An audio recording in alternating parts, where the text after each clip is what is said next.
વ્યક્તિત્વનું એક પાસું એ પણ છે કે શ્રીજી મહારાજના હૃદયમાં જેવી એક વિશાળ કલ્યાણ ભાવના હતી, એવી જ વિશાળ કલ્યાણ ભાવના એ આપણા ગુરુહરિ પ્રમુખ સ્વામી મહારાજના હૃદયમાં પણ છે.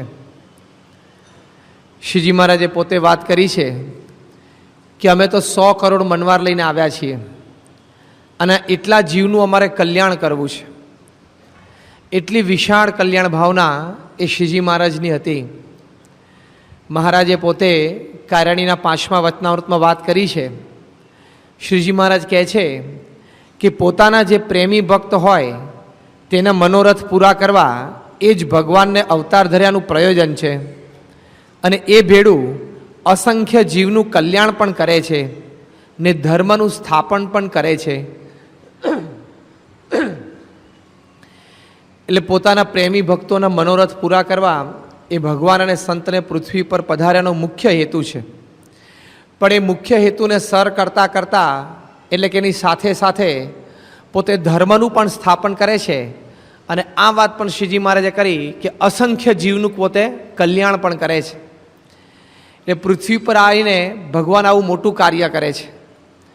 એમ ભગવાનની આજ્ઞાથી સંત પણ પૃથ્વી પર પધારે છે, એ પણ આવું મોટું કાર્ય કરે છે.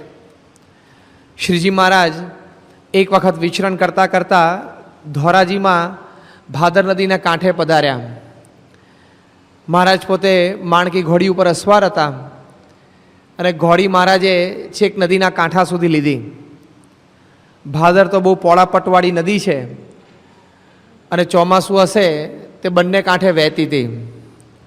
શ્રીજી મહારાજ આમ વહેતા નીર સામે આમ કરુણામય દ્રષ્ટિએ જોઈ રહ્યા. પોતે ઘોડા ઉપર જ બેઠેલા હતા. મુક્તાનંદ સ્વામી, અન્ય બીજા વડીલ સંતો, કાઠિયારી ભક્તો બધા આજુબાજુ બધા ઊભેલા અને બધાએ જોયું કે મહારાજ એકદમ કરુણામય દ્રષ્ટિએ ભાદર નદીના વહેતા નીર જોઈ રહ્યા. પછી મહારાજે મુક્તાનંદ સ્વામીને વાત કરી.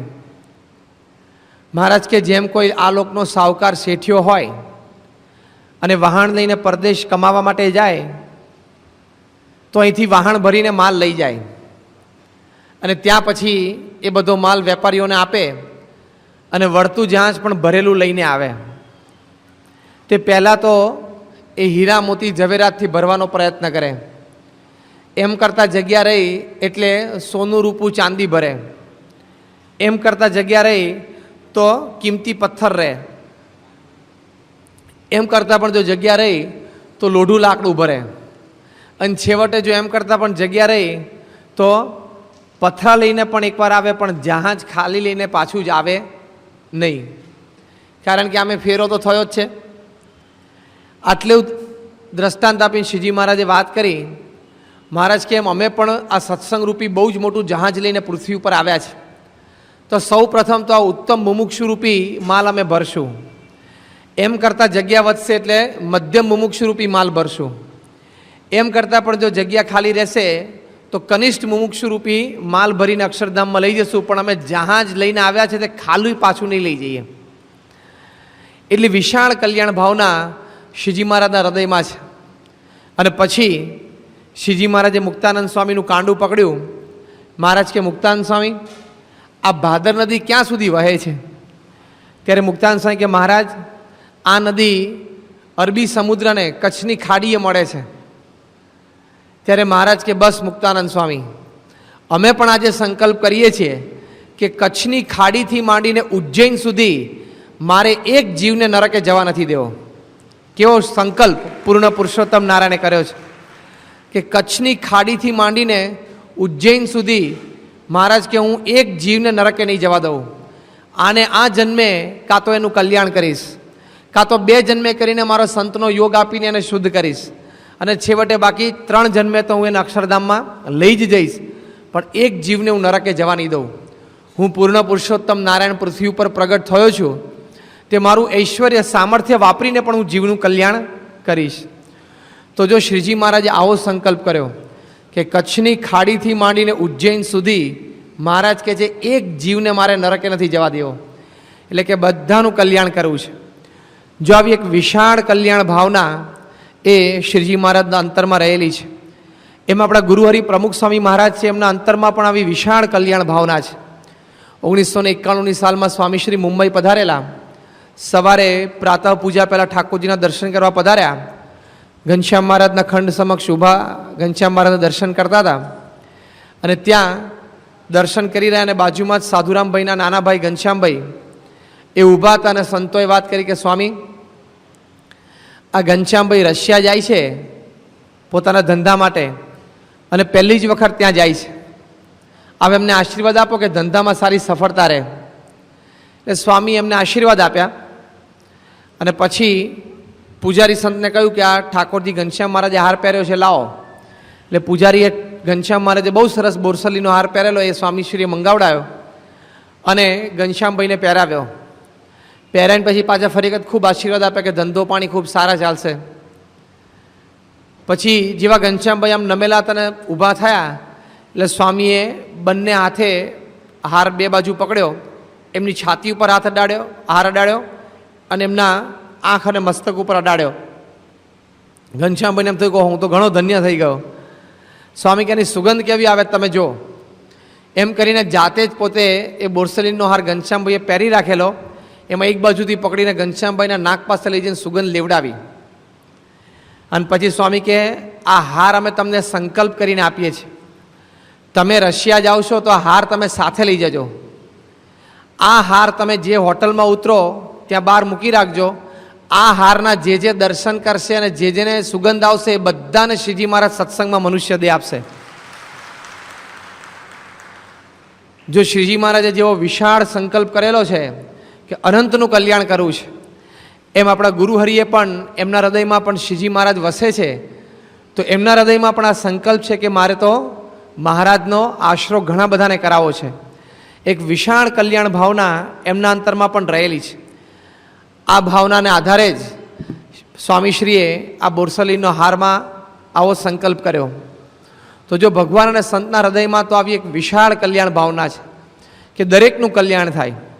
યોગીજી મહારાજ તો પોતે મોમ્બાસા પ્રતિષ્ઠા કરવા માટે પધારેલા અને પ્રતિષ્ઠાની વિધિ સંપન્ન થઈ, સભા પૂરી થઈ અને બધા જમતા હતા.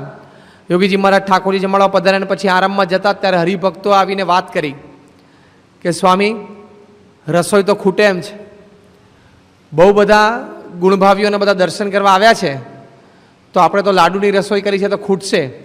જોગી મહારાજ કે લક્ષ્મીની લાજ જાય પણ બ્રહ્મની જાય નહીં, ગુણાતીયન સાંઈ લખ્યું છે. ચાલો નીચે આવીએ. એમ કરીને નીચે આવ્યા અને પછી બધા તાંસમાં જે લાડુ હતા એ લાડુ બધા કાપડથી ઢંકાવી દીધા. પછી ઠાકોરજીની મૂર્તિ ઉપર પધરાઈ. યોગી મહારાજે જાતે આરતી કરી અને યોગીજી મહારાજ કે ગુરુ, હવે આ કાપડ કોઈએ ઊંચું નહીં કરવાનું, અંદરથી લાડવા કાઢે જવાના. તે બધા હજારો જણા જમ્યા ત્યાં સુધી અંદરથી લાડવા નીકળે જ રાખે. કાપડ ઢાંકેલું હતું, અક્ષર પુરુષોત્તમ મહારાજની મૂર્તિ ઉપર પધરાવેલી હતી અને અંદરથી લાડુ નીકળ્યા જ કરે. બધાને પ્રેમથી હરિભક્તોએ જમાડ્યા. પછી સાંજે યોગીજી મહારાજ જાગ્યા એટલે હરિભક્તોએ કીધું સ્વામી, તમે આવ્યા એ પહેલાં માંડ 25-50 જણા જમે એટલી જ રસોઈ હતી, પણ પછી તો લગભગ 1000-1500 માણસ જમી ગયું. અને પછી વાત કરી સ્વામી હવે પેલું કપડું ઉઠાવીએ. યોગીજી મહારાજ કે નહીં, હજી એમાંથી લાડુ કાઢો. પણ કે સ્વામી હવે તો કંઈ જરૂર નથી. સ્વામી કે હરિભક્તો ઘરે જતો ને એને બાંધી આપો 5-5 લાડુ. તે પછી ફરી 5-5 લાડુ બાંધી આપ્યા. પછી સ્વામી કીધું સ્વામી હવે, સ્વામી કે ના, હજી કાપડ રાખી મૂકો, હજી અંદરથી લાડવા કાઢો. મોટો તાંસ હતા 2-4, તે બીજા લાડુ કાઢ્યા. એ યોગી મહારાજ કીધું આનું શું કરવાનું? યોગી મહારાજ કે અહીંયા આપણું મોમ્બાસામાં જે રોડ ઉપર મંદિર છે ને ત્યાં આજુબાજુ 3-4 મોટી સ્કૂલ છે. યોગી મહારાજ કે પ્રતિષ્ઠા થઈ, આપણે તો રવિવારનો દિવસ હતો એટલે બધા સ્કૂલના વિદ્યાર્થીઓ આવ્યો ના હોય સ્કૂલે. કાલે સવારે સ્કૂલ શરૂ થાય એટલે રિસેસમાં બધા હરિભક્તો બધી સ્કૂલમાં અહીંના આફ્રિકાના છોકરાને લાડુ જમાડવા જજો કે અહીંયા મોમ્બાસામાં અક્ષર પુરુષોત્તમ મહારાજ બેઠા એ ભગવાન સ્વામિનારાયણની આ પ્રસાદી. જો આ એમનો સંકલ્પ છે કે એન કેન પ્રકારે મહારાજનો યોગ થાય જીવને તો એનું કલ્યાણ થાય. યોગી મહારાજ કે મહારાજની પ્રસાદી જમશે તો એને સંસ્કાર પડશે, તે આજે નહીં તો ભવિષ્યમાં એને મહારાજ કે એમના સંતોનો યોગ થશે. અને પછી પણ હરિભક્તોએ તો બીજે દિવસે સ્કૂલમાં જઈને રિસર્ચમાં ખૂબ લાડવા વેચ્યા. પછી યોગીજી મહારાજને વાત કરી સ્વામી હવે, સ્વામી કે હજી અંદરથી લાડુ કાઢો અને દરિયામાં પધરાવો. તે દરિયામાં જે જીવજંતુ આ લાડવા ખાશે પ્રતિષ્ઠાના એ બધાને સત્સંગમાં મનુષ્ય દેહ આપવો છે. તે લાડુ બધા પધરાયા કેટલાય દરિયામાં. અને પછી યોગીજી મહારાજને ત્રીજે દિવસે ત્યાંથી નીકળવાનો સમય થયો એટલે પછી ત્યાંથી કપડું ઉઠાવ્યું, તો જ્યારે કપડું બાંધ્યું ત્યારે જે અંદર 25-50 લાડુ હતા એટલા વધેલા હતા. એટલે જો આવો વિશાળ સંકલ્પ ભગવાન અને સંતના હૃદયમાં છે. લંડનથી 70ની સાલમાં યોગીજી મહારાજ મુંબઈ પાછા આવતા હતા. જોગી મહારાજ કે આ પ્લેનમાં જે પહેલાં બેઠા હશે, અત્યારે આપણી સાથે બેઠા છે, અને ભવિષ્યમાં આ પ્લેનમાં જે બેસશે ને એ બધાને સત્સંગનો યોગ થશે. વિવેકસાગર સ્વામી કે તમારો સંબંધ તો પ્લેનને હમણાં થયો, તે હવે પ્રસાદીનું થયું, ત્યાં આગળ ઉપર જે બેસે એને સંબંધ થાય, પણ પાછળ જે બેઠા એનું શું? જોગી મહારાજ કે ગુરુ એનેય થઈ જાય, એનેય સંબંધ થઈ જાય. અને પછી પાછા ક્રુઝિંગ લેવલ ઉપર આવ્યા 35-40,000 ફૂટ ઉપર. પાછો યોગીજી મહારાજે સંકલ્પ કર્યો કે આ પ્લેનના ઝપાટામાં જે જીવજંતુ આવ્યા હોય, આ પ્લેનનો વાયરો જે જીવજંતુને અવકાશમાં લાગ્યો હોય એ બધાને શ્રીજી મહારાજ સત્સંગમાં મનુષ્ય દેહ આપશે. હવે આ તો કેવો સંકલ્પ કહેવાય, જબરદસ્ત. 1970માં સંકલ્પ કરેલો, એ પછી જે જન્મ્યા હોય તો આમાંના ઘણા ગણવાના. હા, 70 પછી જન્મ્યા હોય ને આ ઝપાટાવાળા સમજવાના, દરિયામાં લાડુ ખાધેલા સમજવાના. હા, એવું છે, કારણ કે મોટા પુરુષનો સંકલ્પ છે.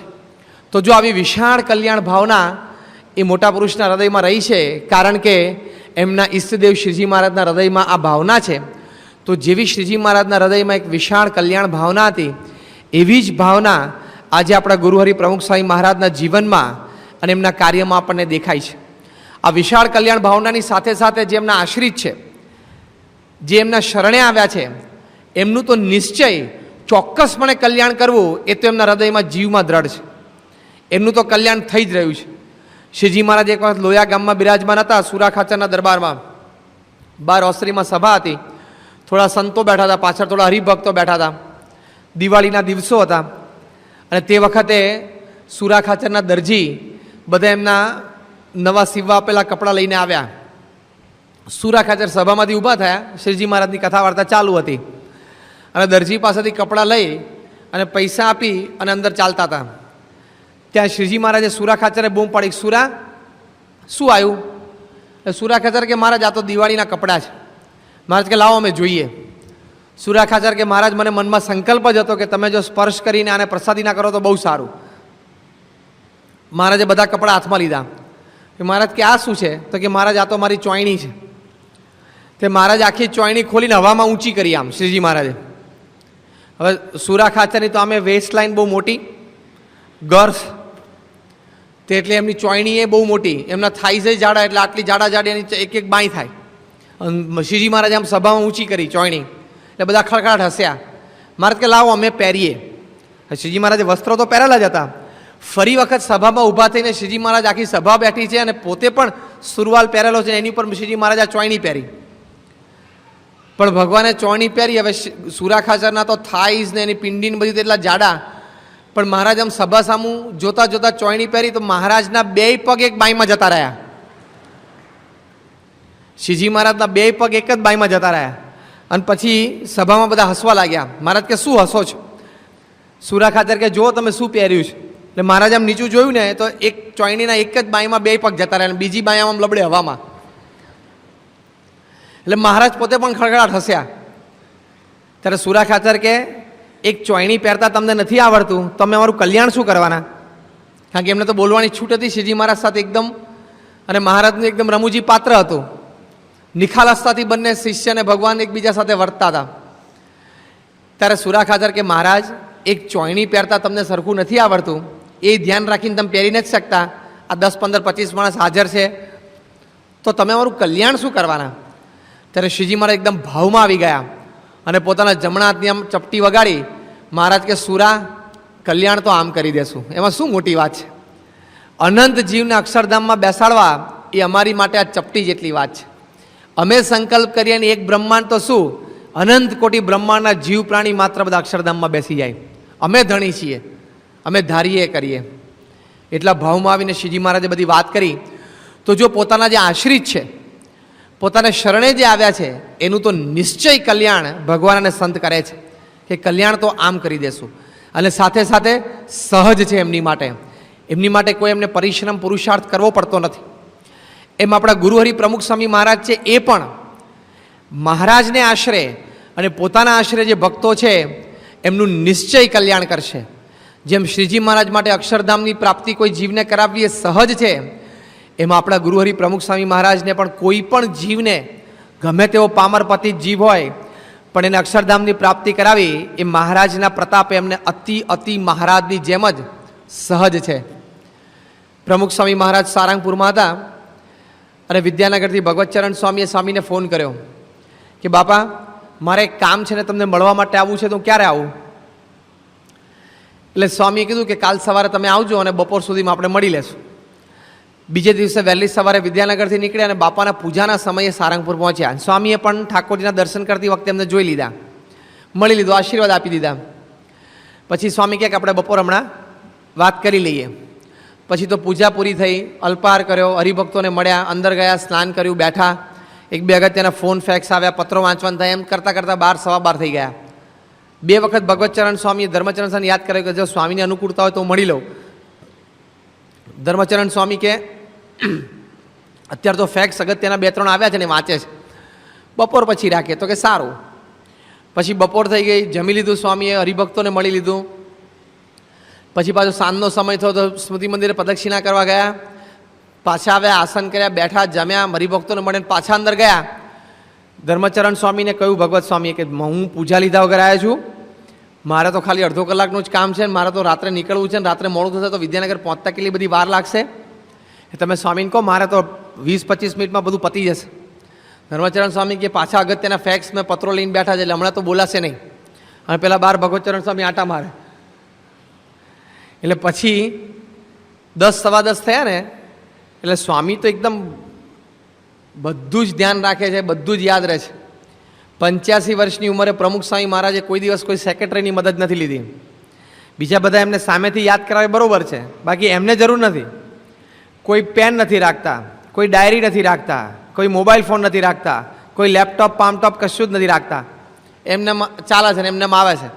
તો એ જે સંતને, જે હરિભક્તને, જેને જે કહેવાનું હોય, જેને જે કર્યું હોય બધું જ એમને યાદ છે. કોઈ જગ્યાએ કોઈ નોંધણી નહીં. દુનિયાના કોઈ મલ્ટીનેશનલ કંપનીના સીઈઓ હોય ને એ આવી રીતે કામ ના કરી શકે. પછી રિલાયન્સના મુકેશ અંબાણી હોય ને એની પાસેથી એના પર્સનલ સેક્રેટરી પીએસ અને પીએ બંને લઈ લો, એનું કમ્પ્યુટર લઈ લો અને એના હાથમાંથી મોબાઈલ ફોન લઈ લો ને તો એ 10% ઉપર આવી જાય કામ કરવામાં. આવું તંત્ર ચલાવી ના શકે. અને ગમે ત્યાં દુનિયામાં હોય ને ગમે તે મંદિરમાંથી સંતો કે કાર્યકર્તાઓ કોઈ પણ ફોન કરે અને જે ઇસ્યુ ઊભો થાય within a fraction of a second એમાં ઇન્વોલ્વ થઈ શકે. સ્વામી અહીં બેઠા હોય ને તમારે તિથલમાં નૈરોબીથી ફોન આવે કે સ્વામી આપણે પેલો સભા મંડપ છે એની પાછળ જે પેલું રસોડાનું બારણું પડે છે ત્યાં બહાર પેલી ચોકડી પડે ત્યાં કોટા સ્ટોન બદલવો છે, અહીં બેઠા બેઠા 1 સેકન્ડમાં એક કોટા સ્ટોન ઉપર પહોંચી જાય. એટલી શાર્પ એમની ઇન્ટેલિજન્સ છે, એમની યાદશક્તિ એટલી છે તેજસ્વી. 10 સવા 10 એટલે સ્વામી યાદ કરાયું. સ્વામી ધર્મચરણ સ્વામી કે આપણે પેલું મળવાનું છે.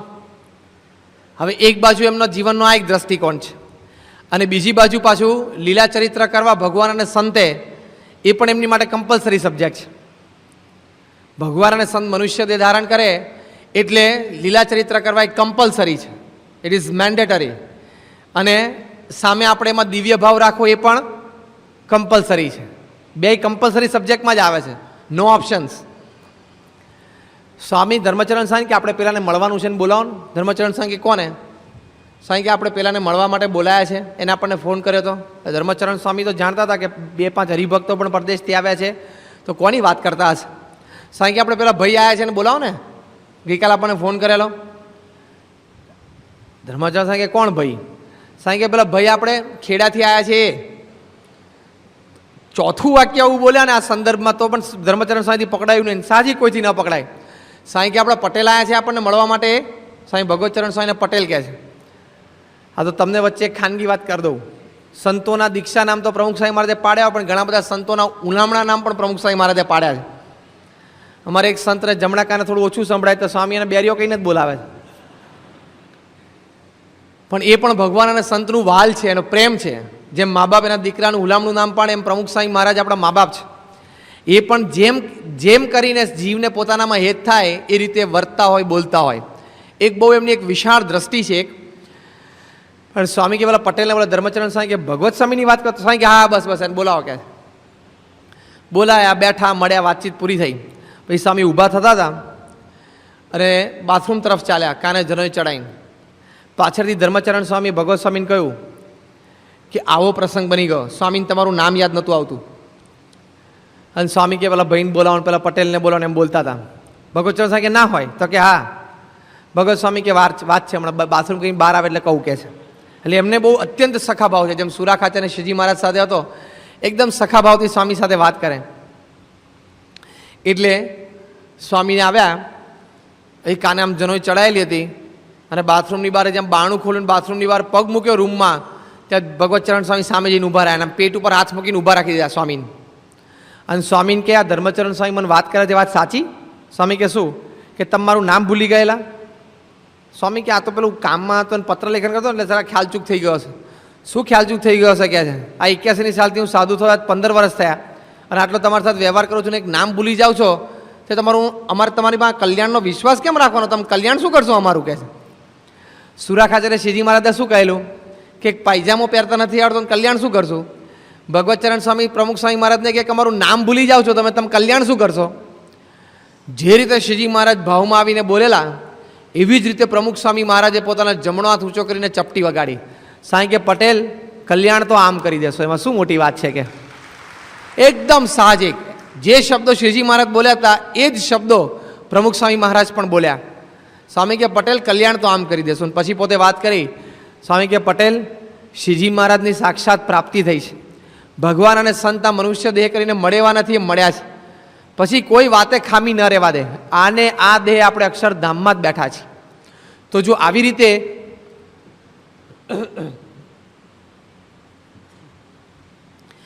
રીતે જેમ વિશાળ કલ્યાણ ભાવનાની સાથે સાથે પોતાના આશ્રિતનું તો નિશ્ચય કલ્યાણ કરવું, એવી રીતે જેમ શ્રીજી મહારાજના હૃદયમાં હંમેશા ભાવના રહેતી, એમ પ્રમુખ સ્વામી મહારાજના હૃદયમાં પણ અંતરમાં એવી ભાવના છે કે દરેક જીવનું કલ્યાણ થાય, પણ સાથે સાથે આ કે પોતાના આશ્રિત એનું તો નિશ્ચય કલ્યાણ કરવું. તો જો આવી એક કલ્યાણ ભાવના એ શ્રીજી મહારાજના હૃદયમાં વસેલી હતી, એવી જ કલ્યાણ ભાવના આજે આપણે પ્રાણ પ્યારા ગુરુહરિ પ્રમુખ સ્વામી મહારાજના હૃદયમાં પણ વસેલી છે. તો આ પણ એમના વ્યક્તિત્વનું એક અદ્વિતીય પાસું છે, અને એ આપણને એમની જીવન ભાવના, એમની વિચારધારા અને સાથે સાથે એમના કાર્ય પરથી આપણને દેખાય છે. અને આ જ વિશાળ કલ્યાણ ભાવનાના દાવે એમના હૃદયમાં દરેક ભક્તો માટે અપાર પ્રેમ છે. નાના મોટા દરેક માટે શ્રીજી મહારાજને અપાર વાત્સલ્ય હતું, એમ દરેક માટે આજે આપણા ગુરુહરિ પ્રમુખ સ્વામી મહારાજના અંતરમાં પણ અપાર વાત્સલ્ય છે. કહેતા શ્રીજી મહારાજ જેવા ભક્તવત્સલ હતા, એવા જ ભક્તવત્સલ આજે આપણને આપણા ગુરુહરિ પ્રમુખ સ્વામી મહારાજ દેખાય છે. અને જેમ આપણને પણ લોકમાં કોઈ વ્યક્તિ માટે પ્રેમ હોય, અને એ વ્યક્તિનો આપણી માટે પ્રેમ હોય, તો એની માટે આપણે બધી રીતે ઘસાઈ જઈએ છીએ. તમે રાત દિવસ મહેનત કરીને કમાઓ છો કોના માટે? કે તમારું કુટુંબ છે, તમારા પત્ની છે, તમારા સંતાનો છે, તમારા આધારે એ કુટુંબીજનો રહ્યા છે. તો એને તમારી બધી જ શક્તિ વાપરીને જેમ એમને સુખ થાય એમ તમે કરવાનો પ્રયત્ન કરો છો. કહેતા તમે તમારા આશ્રિત કુટુંબીજનો માટે જેમ ભીડો વેઠો છો, એમ ભગવાન અને સંતને પણ આપણા માટે અનંત હેત છે. ગુણાતીયન સ્વામી વાતમાં કહ્યું કે આપણે જાણીએ જે આપણને ભગવાનમાં હેત છે, પણ આપણા કરતાં તો આપણી ઉપર ભગવાન અને સંતને કોટી ગણું હેત છે. એ હેતના દાવે એ પોતે પણ જેમાં આપણે આપણા કુટુંબીજન માટે ભીડો વેઠીએ છીએ, એમ એ પણ આપણા માટે ભીડો વેઠે છે. પોતે તો સર્વ રીતે સંપન્ન છે. એક જગ્યાએ બેસીને સુખે બધાને મળે અને પોતાની દેહની શુશ્રૂષા કરાવડાવે તો પણ એને કોઈ ખોટ નથી. પણ આટલું વિચરણને ભીડો વેઠે છે, એની પાછળ એમનું ભક્તવત્સલપણું છે. શ્રીજી મહારાજ એક વખત વિચરણ કરતાં કરતાં કચ્છ પ્રદેશમાં પધાર્યા, અને ત્યાં મહારાજ ફરતા ફરતા આધોઈ પધાર્યા. રાયધણજીના દરબારમાં ત્યાં માતાજી હતા, એમના પત્ની. બધા ભક્તોએ મહારાજને આવકાર્યા, હારતોરા થયા. મહારાજ આસને બેઠા, અને મહારાજ કે અમને ભૂખ લાગી છે, અમારે થાળ જમવો છે. ત્યારે માતાજીએ કીધું કે મહારાજ થાળ બધો તૈયાર છે ને ઠાકોરજીને ધરાવવાનો છે. જો તમે અડધો પોણો કલાક સભા કરીને બેસો ને બધાને આશીર્વાદ આપો, ત્યાં સુધીમાં થાળ તૈયાર થઈ જાય. મહારાજ કે બહુ સારું, અમે બેઠા છીએ, પણ તાત્કાલિક કંઈક થોડું ઘણું તો લાવો, અમને ભૂખ તો બહુ લાગી છે. એટલે અંદર જઈને માતાજીએ એક વાટકામાં દહીં અને એમાં સાકર હલાવીને મહારાજને આપ્યું, અને મહારાજે જમ્યા, પાણી પીધું, અને પછી બધા આધોઈ ગામના અને આજુબાજુના ગામના હરિભક્તો આવ્યા હતા, બધાનો પરિચય કેળવ્યો અને બધાને મળ્યા અને બધાને આશીર્વાદ આપ્યા. ત્યાં સુધીમાં થાળ તૈયાર થઈ ગયો એટલે મૂળજી બ્રહ્મચારી મહારાજને કહેવા આવે કે મહારાજ થાળ તૈયાર છે, પધારો. એટલે શ્રીજી મહારાજ ઊભા થયા અને આમ ચાલવાનો પ્રયત્ન કર્યો અને જે પહેલું ડગલું માંડ્યું ને ત્યાં શ્રીજી મહારાજ આમ થોડા આમ ખચકાણા, આમ થોડા લથડાય. એટલે સહેજે કોઈકને આમ વિચાર આવ્યો કે મહારાજને કંઈક પગમાં વાગ્યું લાગે છે. માતાજીએ પોતે પણ જોયું એટલે મહારાજને કહ્યું, મહારાજ કંઈક તમને પગે વાગ્યું લાગે છે. મહારાજ ક્યાં? નીચે તળિયે કંઈક દુખે છે. હવે માતાજી તો એકદમ શ્રીજી મહારાજને દીકરા કહીને બોલાવતા. એમની ઉંમર 80 વર્ષની હતી. તો મહારાજને કંઈક તમે બેસો, હું જોઉં નીચે કંઈક પગમાં વાગ્યું હોય તો. એટલે મહારાજ તો તરત ત્યાં જ ભોંય ઉપર બેસી ગયા. મહારાજે કીધું ને કાર્યાણીના 5મા વચનામૃતમાં કે ભગવાન અને સંત, ભગવાન જ્યારે પૃથ્વી ઉપર પધારે ત્યારે પોતાના લાડીલા ભક્તો હોય, પ્રેમી ભક્તો હોય, એના સર્વે લાડકોડ પૂરા કરે. પુત્ર ભાવે પણ વર્તે, મિત્ર ભાવે પણ વર્તે, પિતા તુલ્ય પણ વર્તે, એવી રીતે ભક્તોને સુખ આપે. તો માતાજીને કાયમ મહારાજ માતા તુલ્ય સુખ આપતા, પોતાની માતાને સુખ આપે એવી રીતે મહારાજ એમને એમની સાથે દીકરાની જેમ વર્તતા. શ્રીજી મહારાજ સીધા નીચે બેસી ગયા અને માતાજીએ શ્રીજી મહારાજનું ચરણાવીને પોતાના ખોળામાં લીધું અને મહારાજને પોતે જોયું અને હાથ ફેર્યો તો 2-3 કાંટા વાગે એવું લાગ્યું. એટલે પછી આજુબાજુ બધા ભક્તો ઉભેલાને જોયું કે હો તો મહારાજને પગે કાંટા વાગ્યા છે. એટલે તીક્ષ્ણ કોઈ આ રીતે મંગાવ્યું શસ્ત્ર અને એમાંથી એમણે 1-2 કાંટા બહાર કાઢ્યા અને પછી આમ હાથ ફેર્યો તો તળિયું એકદમ ખરબચડું લાગ્યું. નીચા વળીને જોયું તો મહારાજને કહ્યું, મહારાજ આ તો ઘણા બધા કાંટા તમને વાગ્યા છે. એમ કરતાં કરતાં પછી 1-2 કરતાં બધા કાંટા કાઢ્યા તે 18 કાંટા શ્રીજી મહારાજના પગમાં વાગેલા હતા. માતાજી તો શ્રીજી મહારાજને રીતસર થોડો ઠપકો આપ્યો કે તમને આ 18 કાંટા પગમાં વાગ્યા છે ત્યાં સુધી તમે કંઈ બોલતા નથી, કંઈ તમે કહેતા નથી. ત્યારે શ્રીજી મહારાજ એકદમ કરુણા ભાવે બોલ્યા કે માતાજી, આ હરિભક્તોના ઘરે પધરામણીઓ ચાલે છે, તે પધરામણીમાં એક ઘરથી બીજે ઘર જવામાં એટલી બધી ઉતાવળ રહે છે અને એટલી બધી પધરામણીઓ થાય છે, તે વચ્ચે મને કાંટો વાગે ને તો કાઢવાની ફુરસત રહેતી નથી. હવે કેવી પધરામણી શ્રીજી મહારાજે કરી હશે. જો વચનામૃતમાં જેતલપુરના 5મા વચનામૃતમાં તો મહારાજ બોલ્યા છે કે આ જેતલપુર ગામમાં એક ઘરે અમે 100 વાર પધરામણીઓ કરી છે. આ વચનામૃતના શબ્દો છે. એક ઘરે એક જ ગામમાં 100 વાર પધરામણીઓ કરી છે. કેવા હરિભક્તોને એમને રાજી કર્યા છે. તો જો પોતે તો પૂર્ણ પુરુષોત્તમ નારાયણ હતા, પોતે સંકલ્પ કરીને એક જ જગ્યા ગઢડામાં બેઠા હોત તો પણ રોજ હજારો મુમુક્ષુ એમને દર્શન કરવા આવત, પણ પોતે ઘરે ઘરે ફર્યા. તો જો એ વિચરણ એમણે કર્યું છે, એ ભીડો એમને વેઠ્યો છે. પછી માતાજીએ તો બધા કાંટા કાઢ્યા અને મહારાજ જમવા માટે પધાર્યા, પણ પોતાના પગમાં 18 કાંટા વાગ્યા ત્યાં સુધી પોતે દેહની ફુરસત કરી નહીં, દેહની કંઈ એવી કાળજી રાખી નહીં. કેવળ હરિભક્તો માટે એમણે પોતાનું સર્વસ્વ ન્યોછાવર કરેલું. કારણ કે શ્રીજી મહારાજે કાર્યાણીના 6ઠા વચનામૃતમાં વાત કરી છે. મહારાજે કહ્યું કે જે ભગવાનના એવા એકાંતિક ભક્ત છે, જે એવા પ્રેમી ભક્ત છે, એમને માટે તો અમે અમારો દેહ એ કૃષ્ણ અર્પણ કરી રાખ્યો છે. પોતાનો દેહ આ સત્સંગીનો અર્થે ગીરો મૂકી દીધો છે, ઘસી નાખ્યો છે. તો જો આવી રીતે શ્રીજી મહારાજે ઘરોઘર પધરામણી કરી અને હરિભક્તોને ખૂબ રાજી કર્યા છે. એમાં આપણા ગુરુહરિએ પણ, પ્રમુખ સ્વામી મહારાજે પણ પોતાના દેહની પરવા કર્યા સિવાય આવી રીતે હરિભક્તોના ઘરે પધરામણી કરીને હરિભક્તોને ખૂબ રાજી કર્યા છે. જેમ શ્રીજી મહારાજે કાર્યાણીના 6ઠા વચનામૃતમાં કહ્યું કે જે મન કર્મ વચને ભગવાનના ભક્ત છે એને અર્થે અમે અમારો દેહ કૃષ્ણ અર્પણ કરી રાખ્યો છે, એ જ ભાવનાથી પ્રમુખ સ્વામી મહારાજે 21/5/1950ના દિવસે જ્યારે એમના ગુરુ શાસ્ત્રીજી મહારાજે એમને ચાદર ઉઢાડી ત્યારે પોતે પોતાના ગુરુહરિ સમક્ષ પ્રતિજ્ઞા લીધેલી કે હું મારા દેહની પરવા કર્યા સિવાય તમને, તમારી સંસ્થાને, તમારા સિદ્ધાંતને વફાદાર રહીશ. પહેલી એ વાત કરી. પછી બોલ્યા કે મારા દેહની પરવા કર્યા સિવાય મારા દેહના છેલ્લા શ્વાસ સુધી હું હરિભક્તોને રાજી કરીશ. તો જેમ કાર્યાણીના 6ઠા વચનામૃતમાં શ્રીજી મહારાજે વાત કરી છે, એમ પ્રમુખ સ્વામી મહારાજે પણ 1950માં પ્રમુખ પદ એમને શાસ્ત્રીજી મહારાજે આપ્યું ત્યારે આ પોતે વાત કરી અને એવી જ રીતે પોતાનો દેહ કૃષ્ણ અર્પણ કરી રાખ્યો. આપણે સંત પરમ હિતકારી નૃત્ય નાટિકામાં એક દ્રશ્ય, એક પ્રસંગ માણીએ છીએ કે બોસ્ટનમાં 1980માં પ્રમુખ સ્વામી મહારાજ હતા અને પધરામણી ચાલતી હતી.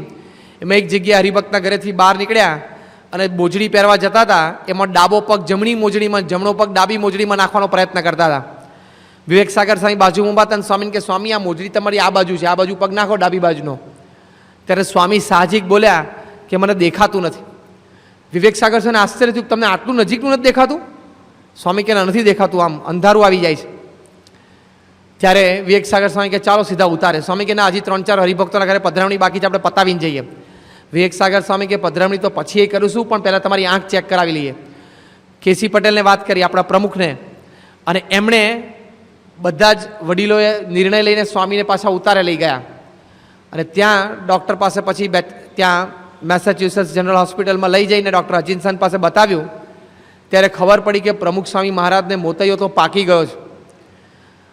અને ડૉક્ટરે વાત કરી કે તો ભગવાનની કૃપા કે તમે ટાઈમે તમારા ગુરુને લઈ આવ્યા. જો 1 અઠવાડિયું મોડા પડ્યા હોત તો બંને આંખે ઝામર થઈ જાત ને બંને આંખે કાયમી જીવનભર દરમિયાનનો અંધાપો આવી જાત. ત્યારે બધા સંતો હરિભક્તોના આંખમાં આંસુ આવી ગયા. વિવેક સાગર સ્વામીને ડૉક્ટર કેસી પટેલને બધાએ પૂછ્યું સ્વામીને કે સ્વામી આટલું બધું તમને અંધારું આવી ગયેલું, દેખાતું નહોતું, આમ અંધાપો આવી ગયેલો, તમે બોલતા નથી કંઈ? ત્યારે સ્વામી કે જો હું બોલું અને તમે બધા કહો કે આપણે ઓપરેશન કરાવી લેવું છે, તો આપણે છેક દેશથી અહીંયા આવ્યા છીએ, બધા હરિભક્તોએ પધરામણી કરાવવા માટે રાહ જોઈ હોય, રજા લઈ રાખી હોય, સભાના બધા કાર્યક્રમ ગોઠવાઈ ગયા હોય, એ બધા કાર્યક્રમ કેન્સલ થઈ જાય. એટલે હું બોલ્યો નહીં. જો આ દેહ પોતાનો કૃષ્ણાર્પણ કરી રાખ્યો કહેવાય. વિવેક સાગર સ્વામી કે બરાબર સ્વામી, પધરામણીને સભા તો પછી થાય, પણ આ તમારી આંખ જતી રહેત તો? સ્વામી કંઈ એક અક્ષર બોલ્યા નહીં. એટલે પછી નિર્ણય લેવાયો કે સ્વામીની બંને આંખનું મોતૈયાનું ઓપરેશન કેટરેક્ટ ત્યાં જ કરાવવા. તોય સ્વામી શું કે, સ્વામી કે આપણે દેશમાં જઈને કરાવશું, અહીંયા આપણે કાર્યક્રમ બધો ખોરવાઈ જશે, 1-1.5 મહિના ખાટલામાં પડી રહેશું તો બધી સભાને વિચરણનો કાર્યક્રમ બંધ રહેશે. કેસી કાકા સ્વામી ભલે બંધ રહે પણ પહેલાં ઓપરેશન કરાવી નાખીએ. તોય સ્વામી પછી ત્રીજી આર્ગ્યુમેન્ટ કરી, સ્વામી કે આપણે દેશમાં બધા ટ્રસ્ટીઓને પૂછવું પડે ઓપરેશન કરાવવું હોય તો. વિવેક સાગર સ્વામી કે કોઈને પૂછવાની જરૂર નથી, ચલો સૂઈ જાઓ કે છે. એ તો પાછી સ્ટાઇલથી બોલે ને, સૂઈ જાઓ કે ચલો ઓપરેશન કરાવી નાખવાનું. પણ પછી ઓપરેશન બધું થયું. પણ જેમ શ્રીજી મહારાજના પગે 18 કાંટા વાગ્યા તો પણ એમની પધરામણી બંધ રહી નહીં, અને પધરામણી કરતાં કરતાં વચ્ચે અટકાણા નહીં, અને તોય એમના અંતરમાં ભાવના કે આપણે હરિભક્તોને રાજી કરવા છે, અને પોતે દેહની કોઈ પણ પ્રકારની દરકાર કરી નહીં. એમ શ્રીજી મહારાજના પગે જેમ 18 કાંટા વાગ્યા, એમ પ્રમુખ સ્વામી મહારાજના બંને આંખે મોતૈયો આવી ગયો, પાકી ગયો. ત્યાં સુધી પોતે પણ હરિભક્તોને રાજી કરવાની અંતરથી પોતે તાન રાખ્યું, કારણ કે દેહ કૃષ્ણાર્પણ કરી રાખ્યો છે. પોતે એવી પ્રતિજ્ઞા પોતાના ગુરુહરિ પાસે લીધી છે કે મારા દેહની પરવા કર્યા સિવાય હું તમારા હરિભક્તોને રાજી કરીશ. તો જો એ આપણને દેખાય છે તાદ્રશ, તો જો આવી રીતે એમને પોતાનો દેહ આ સત્સંગી અર્થે કૃષ્ણાર્પણ કરી રાખ્યો છે, તો જો જેવી મહારાજનું આવું ભક્તવત્સલપણું હતું, એમાં પેટા વિભાગ પહેલો કે ભક્તવત્સલપણાના દાવે હરિભક્તો માટે જે ભીડો શ્રીજી મહારાજ વેઠતા, એમ પ્રમુખ સ્વામી મહારાજે પણ હરિભક્તો માટે ખૂબ જ ભીડો વેઠ્યો છે.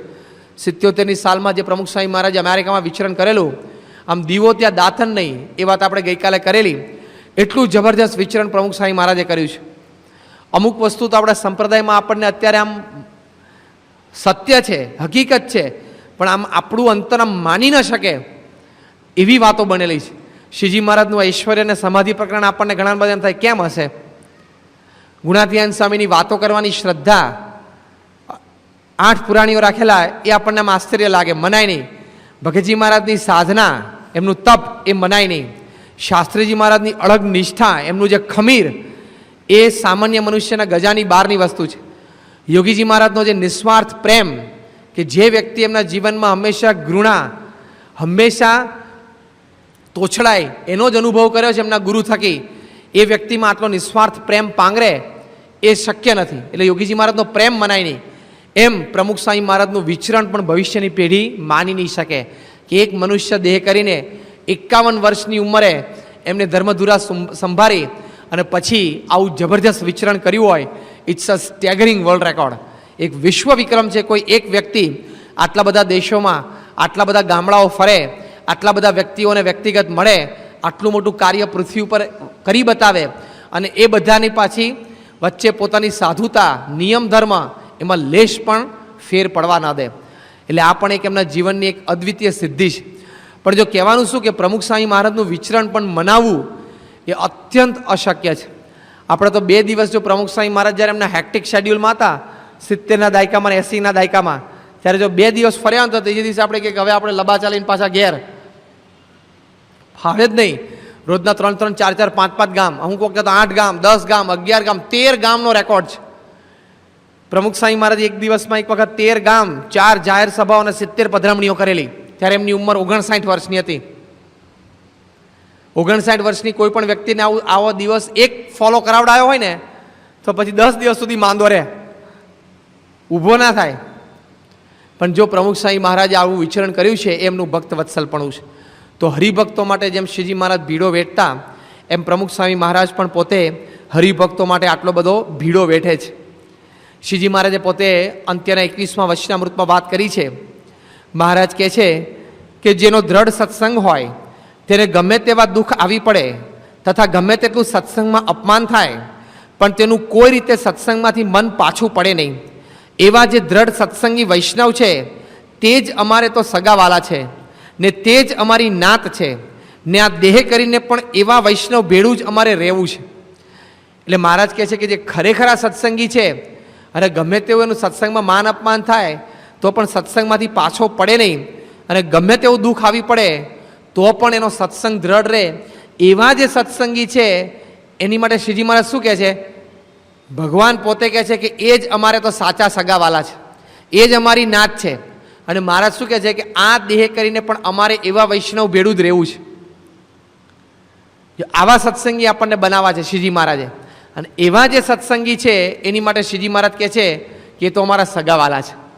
હવે ભગવાન પોતે આપણને એમના સગા માને એ કેવું? આપણે તો ભગવાનને માનીએ છીએ પણ એ આપણને માને, પણ આવા સત્સંગી આપણે થવું પડે. એ ગમે તેવું સત્સંગમાં અપમાન થાય તો પણ મન પાછું પડે નહીં. આપણને નાનો મોટો પ્રસંગ બની જાય કે ભાઈ તિથલ મંદિરમાં પાટોત્સવ હતો અને પાટોત્સવમાં પેલા બે સંતો બધાને બેસાડતા હતા પૂજન વિધિમાં. તે હું ગયો, તે મને ઓળખ્યો નહીં અને મને બરોબર આગલી લાઈનમાં પેલા સાધુએ બેસાડ્યો નહીં. લો, ખોટું લાગી જાય છે. અમે મંદિરમાં આવ્યા અને રવિ સભા પછી ખીચડીનો ઉત્સવ હતો અને બોલો અમે જમવા માટે ગયા ત્યાં ખીચડી ખલાસ થઈ ગયેલી. આવું આયોજન હોતું હશે? લો, ખોટું લાગી જાય છે. આવા પ્રસંગો હરિભક્તોને બને છે. હવે થાળીમાં આગળ બેસાડ્યો, પાછળ બેસાડ્યો. આપણે ભગવાનની મૂર્તિના દર્શન કરીને પાટોત્સવની વિધિનો લાભ લેવાનો હતો ને, પણ કે મને આગળ બેસાડ્યો નહીં. ત્યાં આગળ બેસવા માટે જઈએ છીએ. થિયેટરમાં તો ગમે તે ટિકિટ મળે, ગમે ત્યાં બેસી જશે. તે પાટોત્સવમાં કેમ આગલી લાઈનનો આધાર રાખસ, આગ્રહ રાખસ? ત્યાં માનની અપેક્ષા રહે છે. થિયેટરમાં જઈએ તો માનની અપેક્ષા રાખીએ છીએ કે ના, મને તો પહેલી રોની ટિકિટ આપો તો જ જોઉં. તો પેલો ટિકિટ બારીવાળો શું કહે? રસ્તો દેખાડ દે, દરવાજો કે જો પેલો રસ્તો રહ્યો અહીંથી બહાર છે કે નહીં. અને આપણે ઘરમાં આવીએ છીએ, આખો દિવસ કમાઈને આવીએ છીએ, આમ 8 કલાકની મહેનત કરીને આવીએ છીએ, તો ઘરનો દરવાજો ખોલીને તમારા ધર્મપત્ની આમ હાર લઈને રોજ ઊભા હોય છે. અહો, આવો આવો, તમે અમારી માટે બહુ કમાવ છો. બારણું ખોલીને જે કોઈ ખોલ્યું હોય, એના પત્નીએ ખોલ્યું હોય, દીકરાઓએ ખોલ્યું હોય, ગમે તે બારણું ખોલીને અંદર ચાલવા માંડે. આવું હોય તો આવવાનું, આવું કંઈ નહીં. આવો આવો એમ કોઈ કહે છે? કોઈ નથી કહેતું. ભાઈ તો રોજનું થયું, રૂટીન થયું. જેમ એ ઘર આપણને પોતાનું મનાણું છે, મંદિર પણ પોતાનું મનાણું હોવું જોઈએ. અને પુરુષોત્તમ નારાયણના દરબારમાં કોને અપેક્ષા રાખવાની? જ્યાં પુરુષોત્તમ નારાયણ ધણી તરીકે બેઠા હોય શ્રીજી મહારાજ અને પ્રમુખ સ્વામી મહારાજ જેવા મહાન સંત બેઠા હોય, એના દરબારમાં આપણને પ્રવેશ મળ્યો જ આપણા ભાગ્ય. પછી ભલે ખૂણામાં બેસવા મળ્યું. મુંબઈમાં નાની પાલખીવાળા હતા અને બજેટ આવે ને પછી લેક્ચર આપે, બજેટ ઉપર પોતાના અભિપ્રાયો આપે. કરોડોપતિ શેઠિયાઓ જે મર્સિડીઝ ગાડીમાં ફરતા હોય, એસી ઓફિસમાં બેસતા હોય, સેન્ટ્રલ એર કન્ડિશન ઘરમાં રહેતા હોય, એ નાની પાલખીવાળાને સાંભળવા માટે ટિકિટ ન મળે તો આમ બારીએ લટકે, ધક્કામુક્કી થાય. કારણ કે જાણતા હતા કે આમનો એકાદ શબ્દ જો આપણી કંપનીમાં આપણી પોલિસી પ્રમાણે કામમાં આવી ગયો તો લાખો રૂપિયાનો લાભ થશે. એ જાણતા હતા એવું. એટલે ત્યાં એ સ્વાર્થના દાવે ત્યાં માનને મૂકીને ઊભા રહેતા હતા. જે રીતે પોતાની ઓફિસમાં પટ્ટાવાળાને પણ ટ્રીટ ના કરે ને એવી રીતે પોતે ટ્રીટ થતા હતા. કેમ? ગરજ હતી, સ્વાર્થ હતો કે આપણને અહીંથી કંઈક લાભ થશે. એમ આપણને સત્સંગમાં ગરજ હોય, આપણને સ્વાર્થ હોય કે મારું કલ્યાણ અહીં છે. આ જ શ્રીજી મહારાજને, આ જ પ્રમુખ સ્વામી મહારાજ મારું કલ્યાણ કરવાના, એ સિવાય કોઈ કલ્યાણના કરતલ છે નહીં. તો પછી ત્યાં કેમ માન રહે? મોટો સ્વાર્થ મનાણો હોય તો કેમ પછી ત્યાં અપેક્ષા રહે? કોઈ અપેક્ષા આપણને રહેવી જ ના જોઈએ. જોગીજી મહારાજ એક વાત સભામાં પૂછ્યું કે ગુરુ, મહિમા એટલે શું? તે ગરીબ ભક્ત ઉભા થયા, બાપા અનંત કોટી બ્રહ્માંડના રાજાધિરાજ શ્રીજી મહારાજને આ પ્રકૃતિ પુરુષથી યોગીજી મહારાજ કે ગુરુ બેસો બેસો બેસો, બહુ મોટી વ્યાખ્યા નહીં કરવાની. પછી યોગીજી મહારાજે કહ્યું કે ગુરુ મહિમા એટલે શું કે તમે ગોંડલ મંદિરમાં આવો અને ઠાકોરજીના દર્શન કરી નીચે ઉતરતા હો અને કોક સાધુ તમને સેવા કરવા માટે બોલાવે, 2 કલાકે સાધુ જોડે તમે સેવા કરો અને પછી તમે જમવા માટે જાઓ ત્યારે જમવાનું બધું ખૂટી ગયું હોય, ઠંડી દાળ ખાલી થોડી વધી હોય, એ અડધો પડ્યો જ તમને મળે. તે અડધો પડ્યો ઠંડી દાળ પી અને માથે 2 લોટા પાણી પી હાથમાં માળા લઈને અક્ષરદેરીની પ્રદક્ષિણા ફરતા ફરતા તમે એમ કહો કે ઓહો હો શું અક્ષરદેરી, શું ગોંડલનું મંદિર અને શું અહીંયા આજે તો 32 કોઠા ટાઢા થઈ ગયા એવો પ્રસાદ મળ્યો, એવું ગાવ એ મહિમા. એ થાય જેમ હલી ગયા નહીં બધા, ત્યારે મહિમા. પ્રકૃતિ પુરુષથી પર તો બધું છે જ અને મહારાજને સ્વામી બેઠા જ છે. આ સમજાય એ મહિમા. એવા વૈષ્ણવ થઈએ, એવા ભક્ત થઈએ ત્યારે શ્રીજી મહારાજ કહે છે તો મારો એ સગો સાચો. બાકી તો ભગવાનને સંતને ડર લાગે કે આ હારું કાચનું વાસણ જો છટક્યું તો ગયું તો પડ્યું, એ તો પડે ને તૂટે પણ જેટલાનો પગ એને અડે ને એ બધાને લોહી કાઢે. તો જો એવા ભક્ત નહીં, ભક્ત ખરેખરા થવાનું. તો શ્રીજી મહારાજે, યોગીજી મહારાજે આવી વ્યાખ્યા કરેલી. ભગવાન અને સંતો આપણું બહુ ધ્યાન રાખે છે એ, પણ આપણે આવા ભક્ત થઈએ તો એમની ભક્તવત્સલપણાની જે આમ ધોધ છે પાણીનો એ આપણને આમ નવરાવી દે, ન્યોછાવર કરી દે આપણને. પણ આવા ભક્ત આપણે થવું પડે. એટલે આપણે આ જ્ઞાન ઉપદેશ પણ શ્રીજી મહારાજે અંત્યના 21મા વચનામૃતમાં આપ્યો છે, એ પણ આપણે અહીંયા વાત થઈ અને આપણે બધાએ આપણે આ વાત સમજવાની છે કે આવા ભક્ત આપણે થવાનું છે. પણ જો મહારાજ કહે છે કે એવા જે વૈષ્ણવ છે તો અમારે સગાવાલા છે. હવે તમારા સગાવાલા હોય ને નાનો મોટો પ્રશ્ન ઊભો થયો હોય તો તમે પ્રેમથી એમાં રસ લો છો કે નહીં? સંબંધ હોય તો પાછું બોલવા ચાલવાના, ઉઠવા બેસવાના. પાછા તમારા વેવાઈ સાથે ને ભાઈ સાથે ને ભત્રીજા સાથે સંબંધ ના હોય તો ક્યારે મુવો મરતો કે છે એવું થઈ જાય. પણ જો સગાવાલાને સંબંધ હોય, બરોબર જો એકબીજા સાથે લાગણીથી જોડાયેલા હોય તો એના નાના મોટા સુખ દુઃખના પ્રસંગમાં તમે ત્યાં જઈને ઊભા રહો, એ દુઃખમાંથી મુક્ત થાય એવો પ્રયત્ન કરો અને બધી રીતે એના વ્યવહારમાં તમે રસ લો. એમ શ્રીજી મહારાજ અને આપણી ગુરુ પરંપરામાં આ એક અદ્વિતીય અંગ ભક્તવત્સલપણાનું આપણને જોવા મળે છે કે દરેક હરિભક્તના નાના મોટા વ્યવહારમાં, એના પ્રશ્નોમાં, એના સાંસારિક પ્રશ્નોમાં રસ લઈ અને પ્રશ્ન પૂરો થઈ જાય અને એને ભગવાન ભજવાનું સુખ આવે એ રીતે પોતે પ્રયત્ન કરે છે. શ્રીજી મહારાજ એક વખત ફરતા ફરતા આધોઈ ગામમાં પધાર્યા કચ્છમાં અને ત્યાં લાધાજીના દરબારમાં મહારાજ ઉતરેલા. હવે પોતે તો લાધાજી ધામમાં ગયેલા, પણ એમના પત્ની હતા, 60-70 વર્ષની એમની ઉંમર હશે. એમના 4 દીકરાઓ અને 4 દીકરાના પણ લગ્ન થઈ ગયેલા, એમના ઘરે સંતાનો હતા. એમણે શ્રીજી મહારાજને હાથ જોડીને વાત કરી કે મહારાજ તમે પધાર્યા છો તો અમારે કુટુંબનો પ્રશ્ન છે, તમે સમાધાન કરાવતા જાઓ. મહારાજ કે શું છે? તો કે મહારાજ મારા 4 દીકરાઓ છે, સત્સંગમાં તો ખૂબ સારા છે, ખૂબ સારું સમજે છે અને ધર્મનું વર્તન છે એમનામાં, પણ વ્યવહારમાં જરા ઓછું સમજે છે. અને હવે લાધાજી ધામમાં ગયા છે અને એમની બધી મિલકતનો ભાગ પાડવાનો છે. તો જો 4 દીકરાઓ ભાગ પાડવા બેસશે ને તો ઝઘડશે, અને ઝઘડશે તો બધાના સંબંધ તૂટશે, કોઈને સંપ નહીં રહે. એટલે કુટુંબ પણ વેરવિખેર થઈ જશે અને કોઈને સત્સંગનો આનંદ નહીં આવે, સત્સંગ પણ ઘસાઈ જશે. માટે તમે આ મારો પ્રશ્ન છે એનું સમાધાન કરતા જાઓ. મહારાજ કે બહુ સારું. ત્યારે શ્રીજી મહારાજ એક દિવસ રાત્રે વાળું પાણી કરીને બેઠા અને લાદાજીના પત્નીને બેસાડ્યા, એટલે કે વૃદ્ધ બાને બેસાડ્યા, 4 દીકરાઓને બેસાડ્યા, 4 દીકરાઓના પત્નીઓ તો એમને પણ દૂર બેસાડ્યા. અને મહારાજે કહ્યું કે હવે તમારા કુટુંબમાં જેટલી મિલકત છે ને એટલી મને લખાવો. એમ કહીને શ્રીજી મહારાજ જાતે એ પેનને પેલો ખડીયો સહી લઈને બેઠા, કાગળને, અને બધા બોલતા જાય કે આવી એક વાડી છે, આટલું આ છે, આ મિલકત છે, ગામમાં આ ઘર છે, મોસાળનું એક આ ઘર છે, બધી વાત લખાઈ.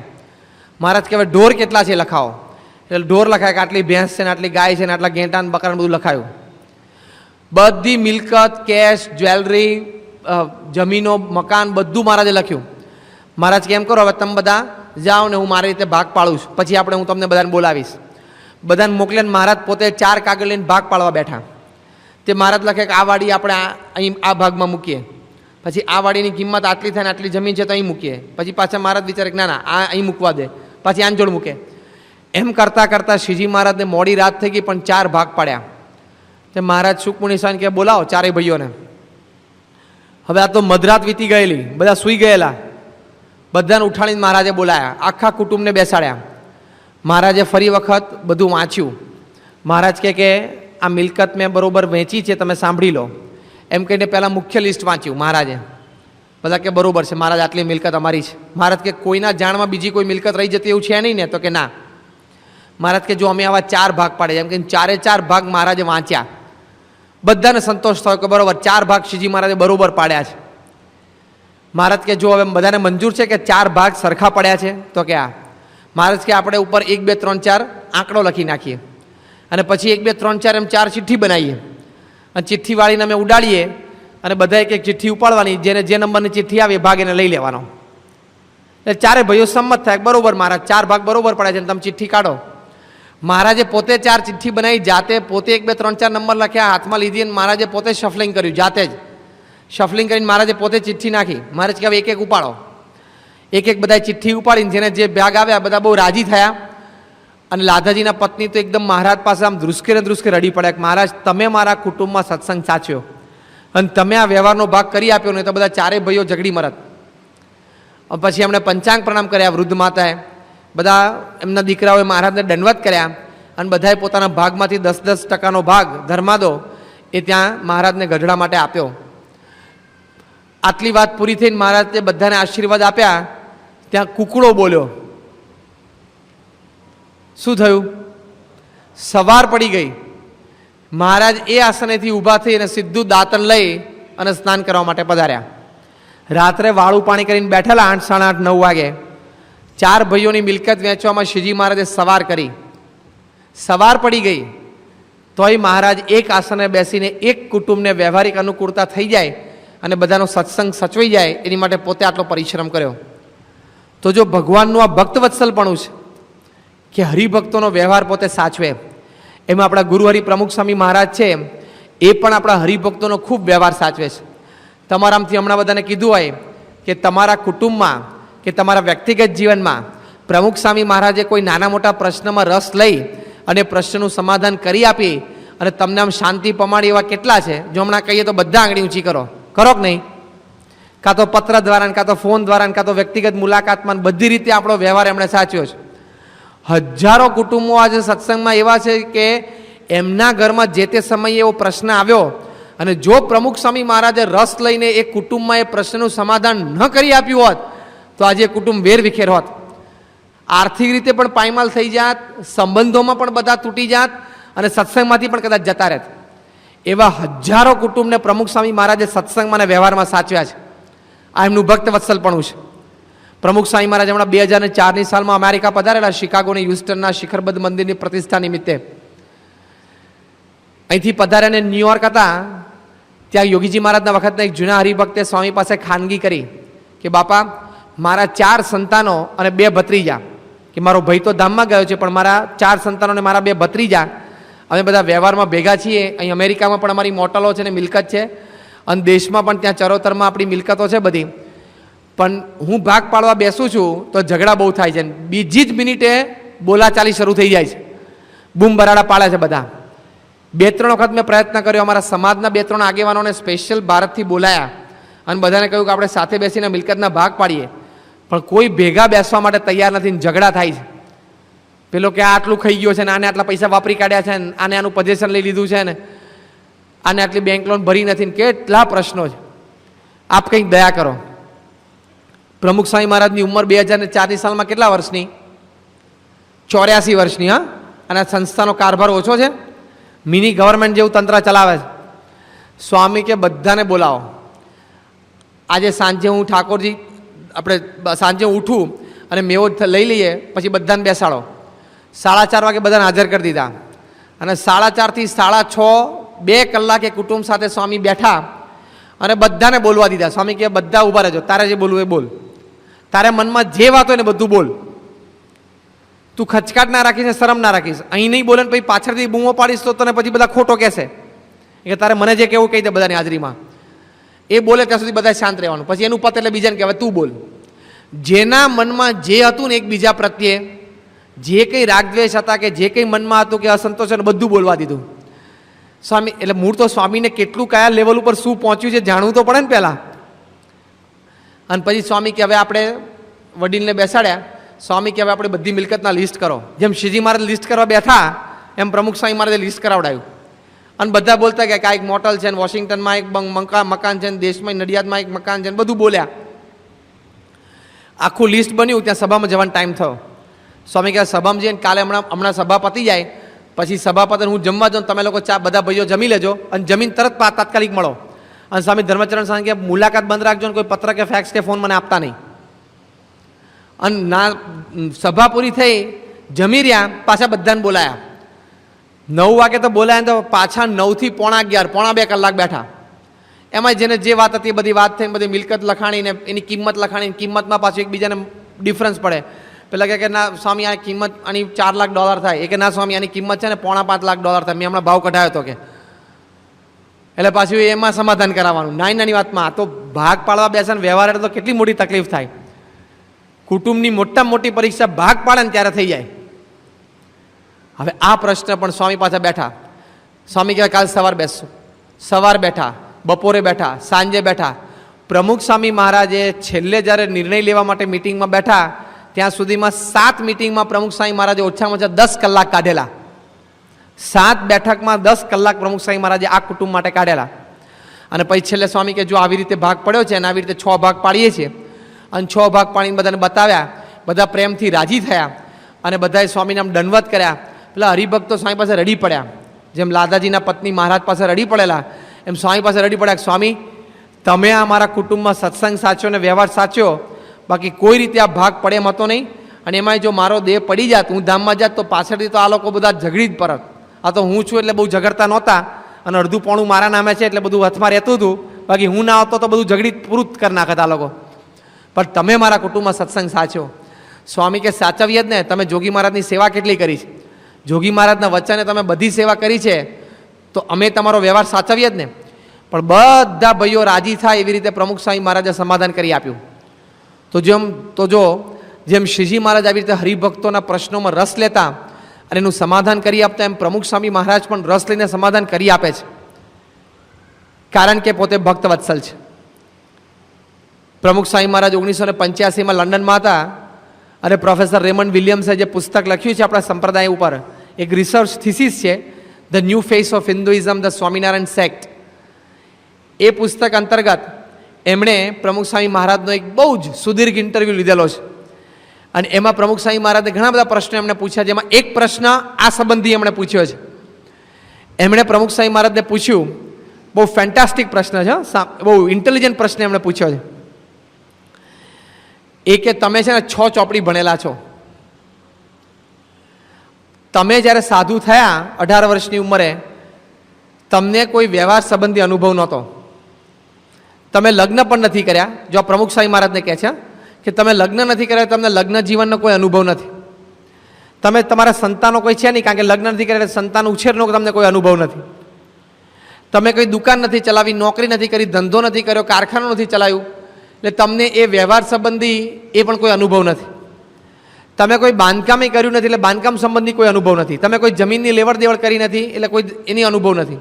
એટલે કે સાધુ થયા પહેલાં અને પછી તમે સાધુ થઈ ગયા, તમારે ભજન કરવાનું હોય, ભક્તિ કરવાની હોય, કથા કરવાની હોય, પારાયણ કરવાની, લોકોને આશીર્વાદ આપવાના હોય. તમે તમારી સંસ્થાનો વ્યવહાર તો તમારી જવાબદારી છે એટલે ચલાવો, બરોબર છે. પણ આ લાખો હરિભક્તોને આ પ્રશ્નો હોય છે ને આ વ્યવહારના, સહેજ વધારજો ને, લાખો હરિભક્તોને આ વ્યવહારના પ્રશ્નો હોય છે. તમે એમાં ઊંડો રસ લઈ અને એ પ્રશ્નનું સમાધાન કરવા માટે બેસો છો અને એમાં છૂટથી તમે હા ના કરો છો. પેલો કહો કે સ્વામી આવી રીતે મારે દુકાન ચાલે છે પણ આવી રીતે ભાગીદારીમાં અહીંયા પૈસા રોકવાના થાય છે, તો દુકાન વેચું તો ભાગીદારી થાય એમ છે, તો દુકાન વેચું કે ના વેચું?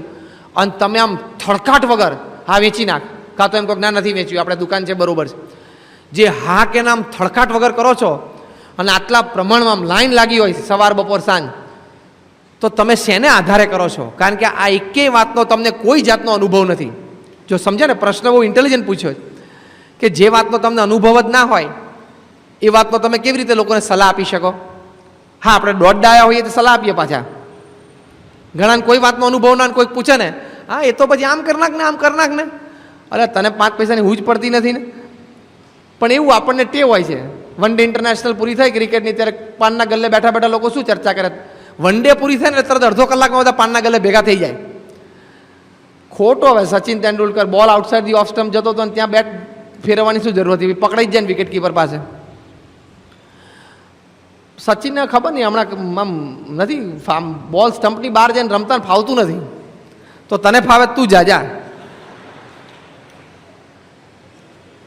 હા, તો સચિન તેંડુલકર ઉપર કોમેન્ટ કરે છે, દુનિયાના બધા ગ્રાઉન્ડ ઉપર એને સેન્ચુરી મારે છે, દુનિયાના બધા ટેસ્ટ પ્લેઇંગ નેશન સામે એને સેન્ચુરી મારી છે, વન ડે ઇન્ટરનેશનલમાં 39 સેન્ચુરી કરી છે, દુનિયાનો સ્ટાર ગ્રેટેસ્ટ બેટ્સમેન કહેવાય છે. એની ભૂલ તું કાઢમાં. તું ગ્રાઉન્ડ ઉપર જઈને ઊભો તો રહે. એકવાર પેલો બ્રેટ લી 99 માઇલ પર, શોએબ અખ્તર 95 માઇલ ઉપર નાખતો હોય ને, તું એને દોડતા જોવે ને કાર્યક્રમ પૂરો થઈ જાય.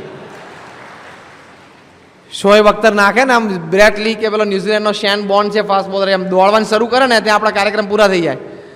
અને પછી આપણે ફરિયાદ કરીએ અમ્પાયરને કે આ બોલર છે ને દોડીને એક્શન કરીને જતો રહે છે, નાખતો નથી. શું નાખતો નથી? તને દેખાતું નથી? ખબર છે પાછળ જો શું થયું? એક સ્ટમ્પ ઊભું ના હોય અને પાનના ગલ્લે ઊભો ચર્ચા કરે. સચિન તેંડુલકર આઉટસાઇડ ઓફ સ્ટમ્પમાં જે ફ્લિક મારવા ના જવાય, પછી ફર્સ્ટ સ્લીપમાં પકડાઈ જ જાય ને. ભાઈ તારે તારી શેરીમાં અહીંયા દિવાલ ઉપર ચોકથી પેલા કોલસાથી સ્ટમ્પ દોરીને રમવાનું હોય, એનાથી વધારે તારે કોમેન્ટ ના કરાય. પેલો મીઠાવાળો લારી ફેરવતો હોય ને 5 રૂપિયા કિલો મીઠું વેચતો હોય ને, કે ટાટા આયોડાઇઝ સોલ્ટ છે ને એનો પ્રીમિયમ ઇસ્યુ બહાર આવે છે, એમાં કામ જરૂર નહોતી. હવે તારે હાંજ પડે તકલીફ પડે છે, તું એની ટીકા ના કર. 25મી તારીખે તારા બૈરા ઘરે બૂમો પાડે છે કે શાકના તેલના નથી વધતા, તું એનું કંઈક પૂરું કર પહેલાં, પછી ટાટા આયોડાઇઝ સોલ્ટનો ઇસ્યુ બહાર પડે છે, પબ્લિક ઇસ્યુ, એની ચિંતા કરતું. પણ લોકોને આવું હોય છે એટલે દોઢ ડાયા, એટલે એવી લોકો ચર્ચા આપે. એટલે આ બધું પેલાના માનસમાં હોય ને, રેમન્ડ વિલિયમ્સના મનમાં. એટલે એને પ્રમુખ સાહેબ મારે પૂછ્યું, તમને કોઈ અનુભવ નથી ને તમે કેમ સલાહ આપો છો આટલી બધી? શેના આધારે તમે આ સલાહ આપો છો? ત્યારે પ્રમુખ સ્વામી મહારાજ શું વાક્ય બોલ્યા છે.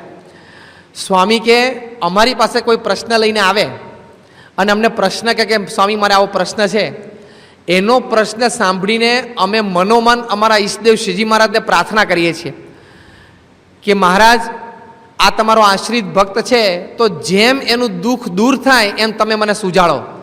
પછી અમારા ઈષ્ટદેવ અમને જે સુજાડે એ અમે બોલી જઈએ છીએ. કેટલી મોટી વાત કહેવાય. That means God is answering through him. ભગવાન એમના દ્વારા આપણને જવાબ આપે છે. પ્રમુખ સ્વામી મહારાજ નથી બોલતા, સાક્ષાત શ્રીજી મહારાજ બોલે છે. સ્વામી કે અમને જે સુજાડે અમે બોલી જઈએ છીએ. ઇમિડિયેટલી બીજો પ્રશ્ન રેમન્ડ વિલિયમ્સે પૂછ્યો કે તમે કોઈ હરિભક્ત તમારી પાસે આવ્યા હોય તમને પ્રશ્ન પૂછે કે મારી દીકરીનું લગ્ન આ ઠેકાણે અમે કરીએ છીએ, જોયું છે, અનુકૂળ છે, આવી રીતે આ નાનો મોટો ભણેલા હતા છે, સામે છોકરો આટલું ભણેલો છે, બધું તમે કહે અને પછી તમે આશીર્વાદ આપો કે આજે આ કરજો, ભાઈ સુખી થશે. પછી આમ હરિભક્ત આમ નીકળી જાય, પાછળથી તમને આમ અફસોસ થાય છે કે મેં આ લગ્નની હા પાડીને આશીર્વાદ આપ્યા, એના કરતાં ના કીધું હોત તો સારું હતું, લાઈ બોલાઈને કીધું ના નથી કરવું, એમ એવું તમને થાય છે? જો આ કઈ વ્યક્તિને પૂછે છે 1985 સુધીમાં જે વ્યક્તિએ 1 મિલિયન એટલે 10 લાખથી વધારે નિર્ણયો હરિભક્તોના જીવનમાં આપ્યા છે, એમને આ પ્રશ્ન પૂછે કે તમને કોઈ તમારા નિર્ણય ઉપર અફસોસ થાય છે? ત્યારે પ્રમુખ સ્વામી મહારાજ આમ સ્પોન્ટેનિયસલી અને કોન્ફિડન્ટલી બોલ્યા, સ્વામી કે મને કોઈ અફસોસ જ નથી. અમે મહારાજને અમારા ગુરુ જોગી મહારાજને સંભાળીને જવાબ આપીએ છીએ, અમારે કોઈ દિવસ હાની ના ને નાની હાનો પ્રશ્ન જ નથી ઊભો થતો. એકવાર કહી દઈએ મહારાજને સંભાળીને એટલે મહારાજ એનું સારું જ કરે. હવે દુનિયામાં 6 અબજની વસ્તીમાં એક વ્યક્તિ એવી લઈ આવો કે જેમ કે મારા જીવનમાં જે મેં નિર્ણયો લીધા છે એમાં મને અફસોસ નથી. તમારામાંથી ઘણા બધાને પૂછે ને તો ઘણા તો એમ જ કે જે જીવનમાં મુખ્ય નિર્ણય લીધો છે ને એમાં જ અફસોસ હશે,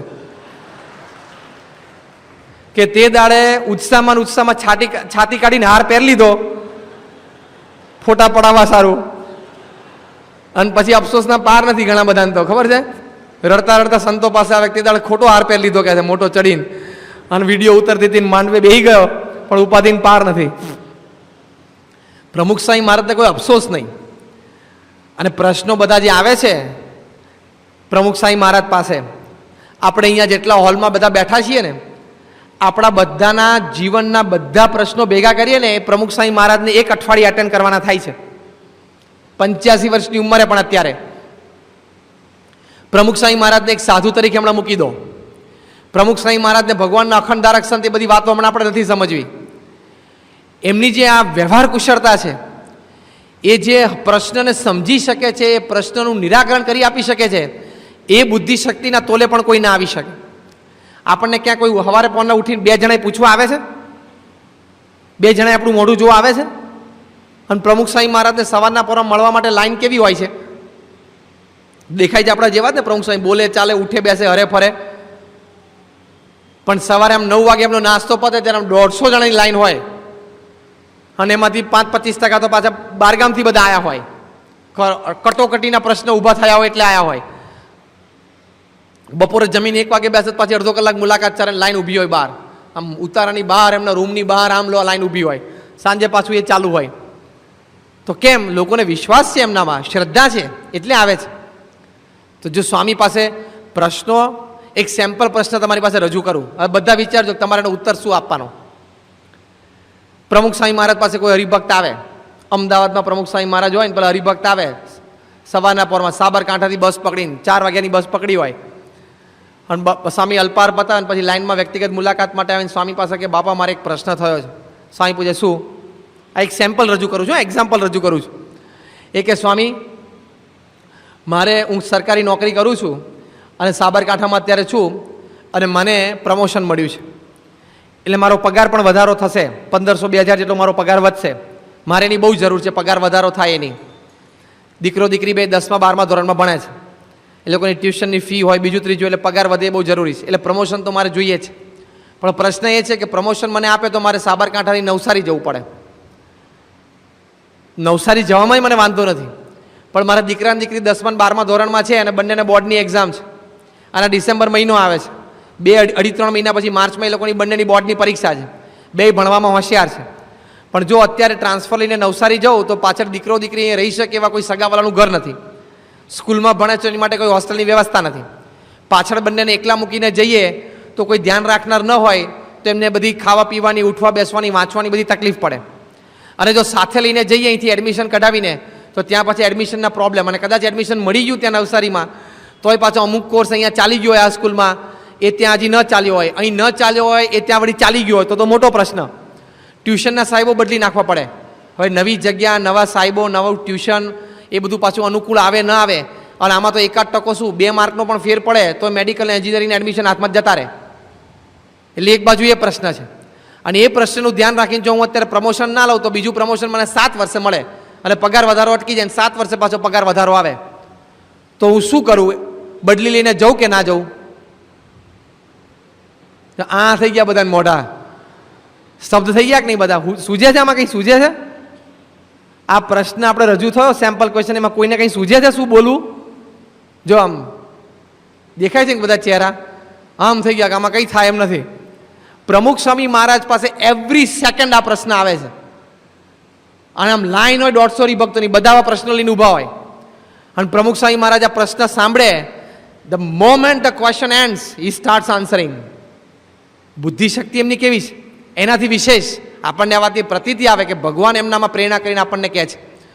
સ્વામી તરત સ્પોન્ટેનિયસ લે. પ્રમુખ સ્વામી મહારાજ એમ કે હવે આપણને આ પ્રશ્ન પૂછે તો આપણે શું કહીએ કે દોસ્ત એમ કર ને, તું વિચાર ને હું વિચારું કંઈક. પહેલો જવાબ આપણો આ હોય.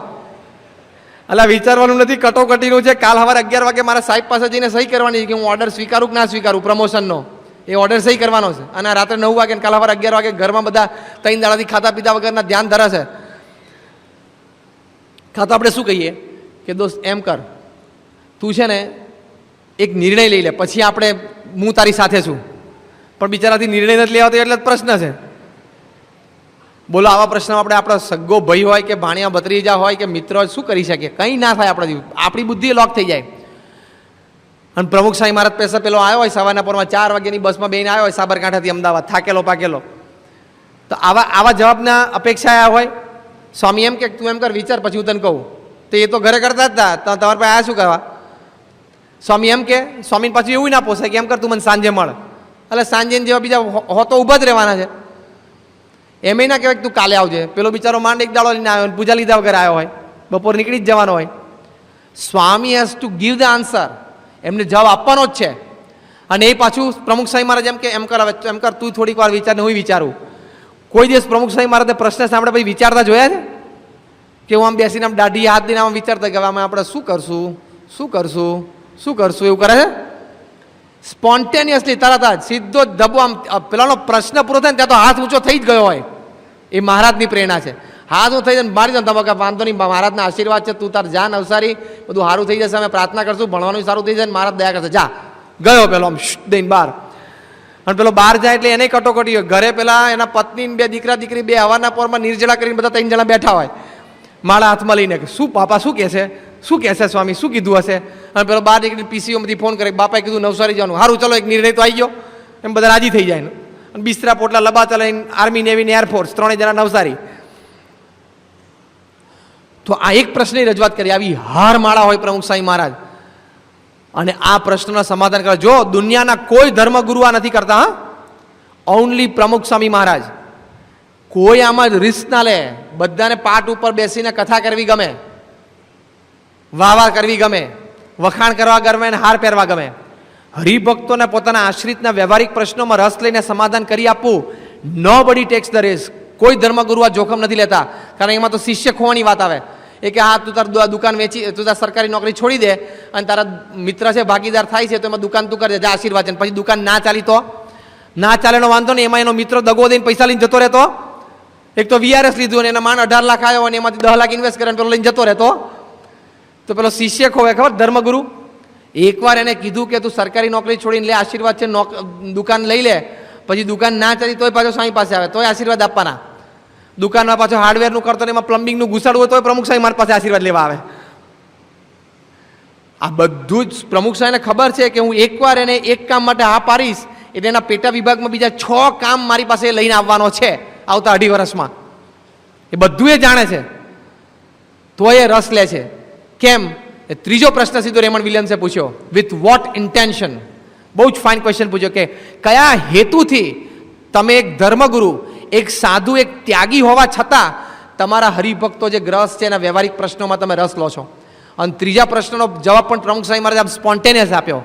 સ્વામી કે અમે હરિભક્તોના પ્રશ્નમાં એટલા માટે રસ લઈએ છીએ કે એને કોઈ વ્યવહારિક દુઃખ હોય અને કોઈ જગ્યાને ઠાલવવાનો એની જગ્યા ના મળતી હોય, અમારી પાસે ઠાલવે તો એનું મન હળવું થઈ જાય અને અમે અમારા ઈષ્ટદેવને સંભાળીને એને ઉત્તર કરીએ, આશ્વાસન આપીએ, સમાધાન કરીએ, આપીને આશીર્વાદ આપીએ તો એને માનસિક રીતે ઘણી રાહત થઈ જાય, એના પ્રશ્નનું સમાધાન પણ એને મળી જાય, એને એક રસ્તો મળી જાય બીજો ગૂંચવાતો હોય તો, અને કાર્ય કરવા મંડી પડે તો એના એ પ્રશ્નનું સમાધાન થઈ જાય તો એને ભગવાન અને સંતમાં પ્રીતિ વધે, એને સત્સંગ કરવાની દ્રઢતા વધે અને ભગવાનનું ભજન એને પ્રશ્ન ઓછા હોય તો સારું કરી શકે. એટલે અમે વ્યવહારિક પ્રશ્નમાં રસ લઈએ છીએ. જો આ શું કહેવાય? આ એનું ભક્ત વત્સલપણું કહેવાય. પ્રમુખ સ્વામી મહારાજ બોચાસનમાં તને એક વખત સંતોએ કીધું કે સ્વામી હવે તમારે પણ પોપ જેવું કરવાનું. શનિ રવિ એક વખત જે શિખર મંદિરમાં રહેતા હોય ત્યાં ગેલેરીમાં બહાર આવવાનું અને આમ હાથ ઊંચો કરી દેવાનો, આમ આટલા બધા બેઠા હોય આમ કરી દેવાનું. એમાં બધા વ્યક્તિગત દર્શન સમજી લેવાના, કથા સમજી લેવાની, ચરણ સ્પર્શ સમજી લેવાના, પત્ર લેખન આવી ગયું, ફોન આવી ગયું, બધું આવી ગયું. સ્વામી આમ સાંભળી રહ્યા. વિવેક સાગર સ્વામીએ કહ્યું, યોગીચરણ સ્વામી ઊભા હતા, બીજા 1-2 સંતો ઊભા હતા, બધાએ સૂર પુરાવ્યો કે હા સ્વામી હવે તો એવું જ કરવા જેવું, તમારી ઉંમર અત્યારે 82 વર્ષની થઈ, 3-4 વર્ષ પહેલાની વાત છે. સ્વામી આમ સાંભળી રહ્યા ને પછી સ્વામી એકદમ ભાવાદ્રવ મુખારવિંદે, એમની આંખોમાં એકદમ કરુણા, આમ હરિભક્તો માટે પ્રેમ છલકાતો તો સ્વામી બોલ્યા. પલંગ ઉપર બેઠા હતા, ચોકઠું કાઢી નાખેલું, સુવાનો જ આમ તૈયારી જ હતી. સ્વામી કે જુઓ, આપણા સંપ્રદાયમાં એ રીત નથી, જેની જે રીત હોય એ પ્રમાણે ચાલતા હોય, પણ આપણે તો મહારાજના વખતથી હરિભક્તોના પ્રશ્નમાં રસ લેવો અને હળીમળીને રહેવું એ આપણા સંપ્રદાયની રીત છે. પછી બીજું વાક્ય બોલ્યા સ્વામી કે મેં શાસ્ત્રીજી મહારાજને 86 વર્ષની ઉંમર સુધી હરિભક્તોને રાજી કરતા જોયા છે. મેં જોગી મહારાજને 80 વર્ષની ઉંમરે વ્હીલચેરમાં બેસીને સભામાં જતા જોયા છે. તો મારાથી પગ વાળીને બેસાય નહીં, અને હું બેસું એક જગ્યાએ પગ વાળીને તો મેં મારા ગુરુની યથાર્થ સેવા કરી ના કહેવાય. હવે એમને સેવામાં શું બાકી છે? તોય પોતે આવું માને છે, આવી ભાવનાથી જીવે છે. અને આવું બોલતા બોલતા પોતે ગળગળા થઈ ગયા કે મેં શાસ્ત્રીમાને જોગી મહારાજને કેટલી દેહની તકલીફ હતી છતાં ભીડો વેઠતા મેં જોયા છે, નજરો નજર. પછી મારાથી પગ વાળીને બેસાય કેમ? એક વખત એક હરિભક્તે સાહજિક પ્રમુખ સ્વામી મહારાજને પૂછ્યું, સ્વામી શ્રીજી મહારાજના ચરણાવિંદમાં ઉર્ધ્વરેખા હતી, તમારા ચરણાવિંદમાં તમે શ્રીજી મહારાજનું સાક્ષાત સ્વરૂપ છો તો ઉર્ધ્વરેખા કેમ નથી? તો સ્વામી હસતા હસતા કે હરિભક્તોના ઘરે પધરામણી કરી કરીને ઘસાઈ ગઈ. એટલે સમજવાનું કેવી પધરામણી એમને કરી હશે, કેટલો બધો ભીડો બેઠ્યો હશે. સ્વામી કે હરિભક્તોના ઘરે પધરામણી કરી કરીને ઘસાઈ ગઈ, ઉર્ધ્વરેખા હતી ને અહીંયા પતી ગઈ બધી કે. જો આવી રીતે એમણે હરિભક્તોને રાજી કર્યા છે, તો જો એમણે જેવું શ્રીજી મહારાજનું ભક્તવત્સલપણું હતું એવું ભક્તવત્સલપણું દાખવ્યું છે, તો એ મહારાજના જીવનમાં હતું ને આપણને જોવા મળે છે. ત્યારે સ્વામીના જીવનની આ એક વિશેષતા છે. એટલે આવી રીતે હરિભક્તોના પ્રશ્નમાં પણ પોતે રસ લે છે. દરેક નાના મોટા પ્રશ્ન શ્રીજી મહારાજે એક વખત ત્યાં ફરતા ફરતા પેલા ફોઈબાના ગામમાં પધાર્યા, મચ્છિયાઓ, અને મચ્છિયાઓમાં રાત્રે શ્રીજી મહારાજ સભા કરીને બેઠેલા. અને સભા પૂરી થઈ પછી મહારાજે ઠાકોરજીનો થાળ જમવા માટે જવાનું હતું. મૂળજી બ્રહ્મચારી બોલાવ્યા. મહારાજ કે તમે જાઓ, અમે હમણાં આવીએ છીએ.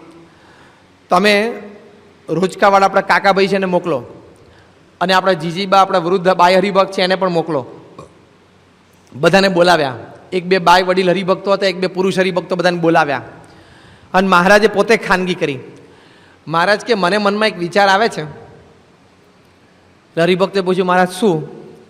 મહારાજ કે આપણને ઝીણાભાઈ છે પંચાળાના, એ કાયમ કહે છે કે મારી દીકરીનું લગ્ન કરવાનું છે, અને મારી દીકરી એ લગ્ન લાયક ઉંમર એમની થઈ છે, તે કોઈ સારું ઠેકાણું હોય તો કહેજો.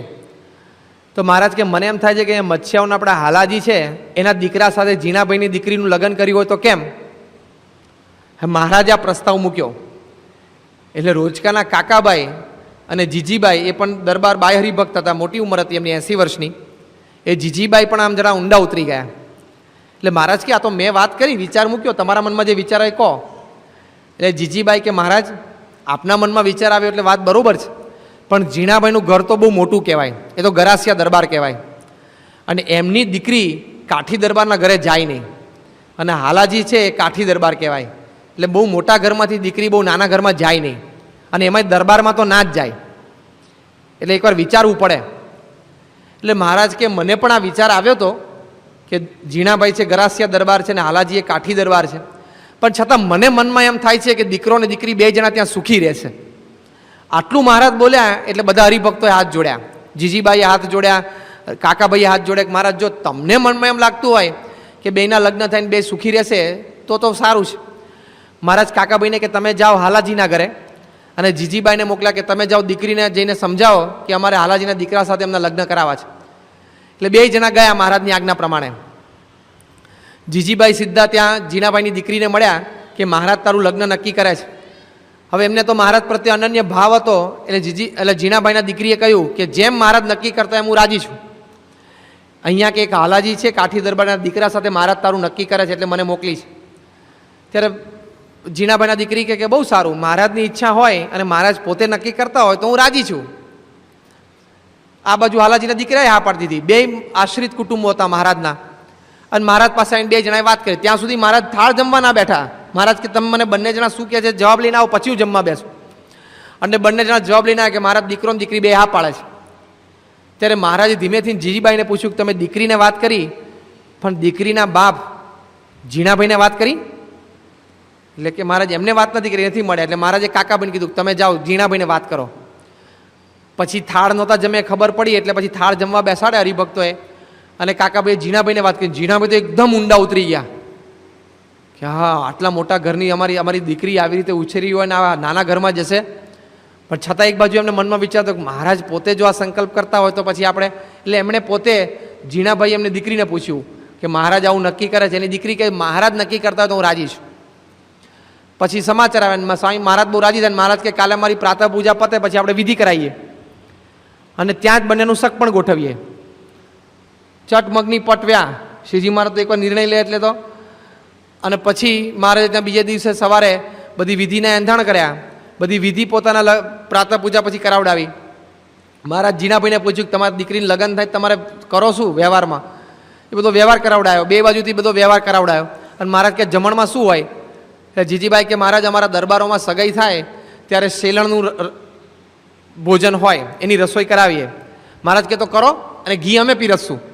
અને બધા દરબારોને બધાને જમવા બેસાડે એટલે હરિભક્તો હાજર હતા, અને મહારાજ પોતે ઘીની વાડી લઈને નીકળ્યા. પણ કેવી રીતે પીરસે? એક જણાની તાસમાં આખું આમ ઘીની વાડી ઊંધી કરી દે ને ઘીથી તાસ ભરચક ફૂલ કરી દે ને, પછી બીજાને પીરસવાનું હોય ને તો વચ્ચે શ્રીજી મહારાજ ધાર બંધ કરે નહીં. ખ્યાલ આવે ને? ઘીની ધાર વચ્ચે બંધ ના થાય. એક થાળીમાંથી બીજી થાળી તરફ પહોંચતા વચ્ચે ક્યાં જાય ઘી? નીચે પડે. કોકે મહારાજે કીધું મહારાજ કે પાણી હોય તોય લોકો એવું ના કરે, આ તો ઘી હતું. મહારાજ કે બંને જણાએ દીકરા દીકરી અમારી મરજીમાં ભળીને હા પાડી છે તો અમે પણ રાજી છીએ, અને જેમ તમને રાજી હોય ને તમે બધો વ્યવહાર કરો એમ અમે આ અમારો રાજીપો દર્શાવીએ. તો ઘી ઢોળી એવી રીતે મહારાજે ઘી પીરસ્યું, બધાને સ્મૃતિ આપી, ખૂબ ઘી જમાડ્યું બધાને. પછી મહારાજે બંને દીકરા દીકરીને આશીર્વાદ આપ્યા. મહારાજ કે તમે ખૂબ સુખી રહેશો બંને જણા, અને અમે તમને આશીર્વાદ આપીએ છીએ કે જ્યાં સુધી આ પૃથ્વીનું પટ રહેશે ત્યાં સુધી તમારી પેઢીઓમાં કાયમ સત્સંગ રહેશે. એવા આશીર્વાદ શ્રીજી મહારાજે આપ્યા. પણ એ લગ્ન શ્રીજી મહારાજે કરાવડાયું. હવે આપણને વ્યવહારિક દ્રષ્ટિએ કે લૌકિક દ્રષ્ટિએ એમ લાગે કે ઘણી વખત આવું વ્યવહાર કોઈ મોટું ઘરનું હોય, નાના ઘરનું હોય બધું, પણ ભગવાન અને સંત બધું નિર્માણ કરતા હોય છે, બધું જાણતા હોય છે, ક્યાં કોણ સુખી થશે એ પોતે અંતર્યામી છે.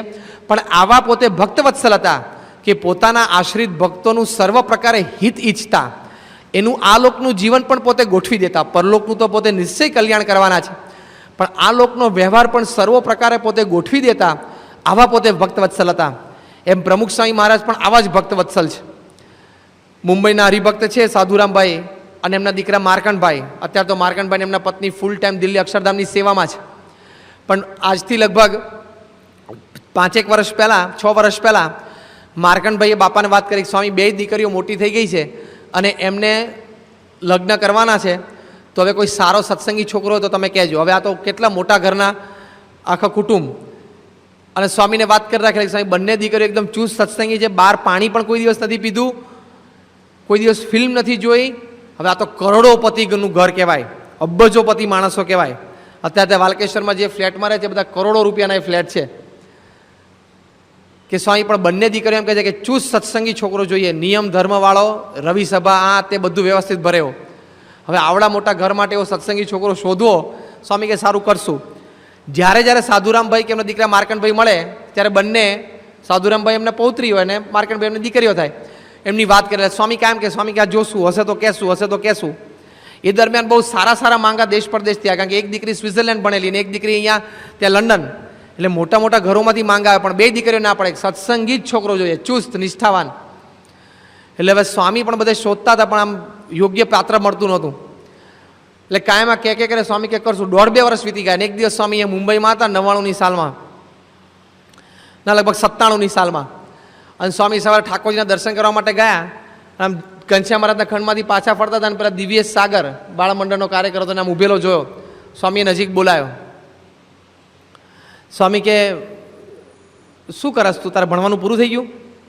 તો કે હા સ્વામી. સ્વામી કે તમે સોની એટલે કેવા સોની? તો કે બાપા પરજ્યા સોની. સ્વામી કે તાર લગ્ન થઈ ગયું?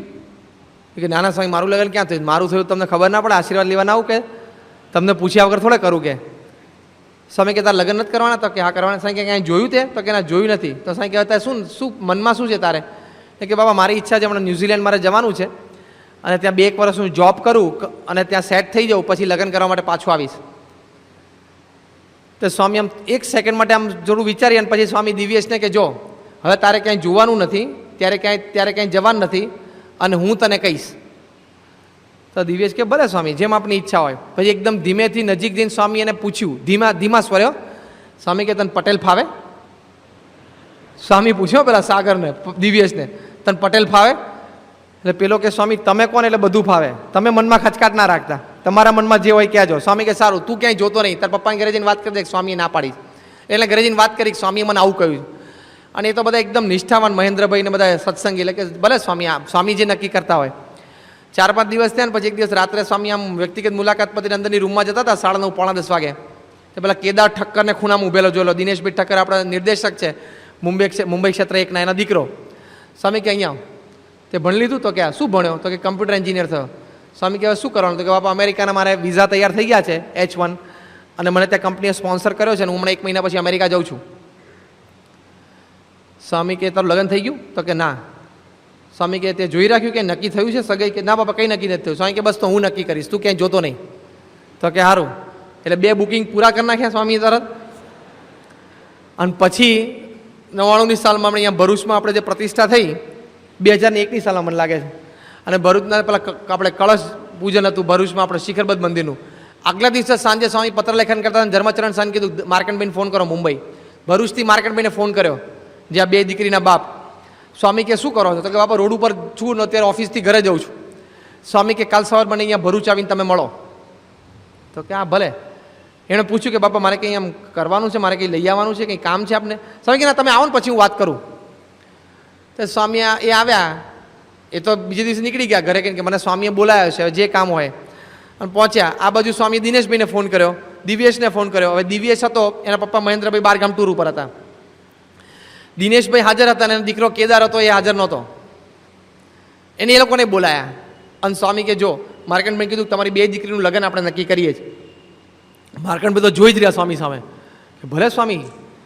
એ કીધું સ્વામી કે બાબા કીધું હોત તો હું બધા કુટુંબને સાથે લઈ આવત. સ્વામી કે એની કંઈ કોઈ જરૂર નથી, આપણે તમે જોઈ લો ને કે. અને પછી સ્વામી કે જો આ બે દીકરા છે, આ એનો બાપ છે, એના દીકરા તમે મળી લો, જોઈ લો કે.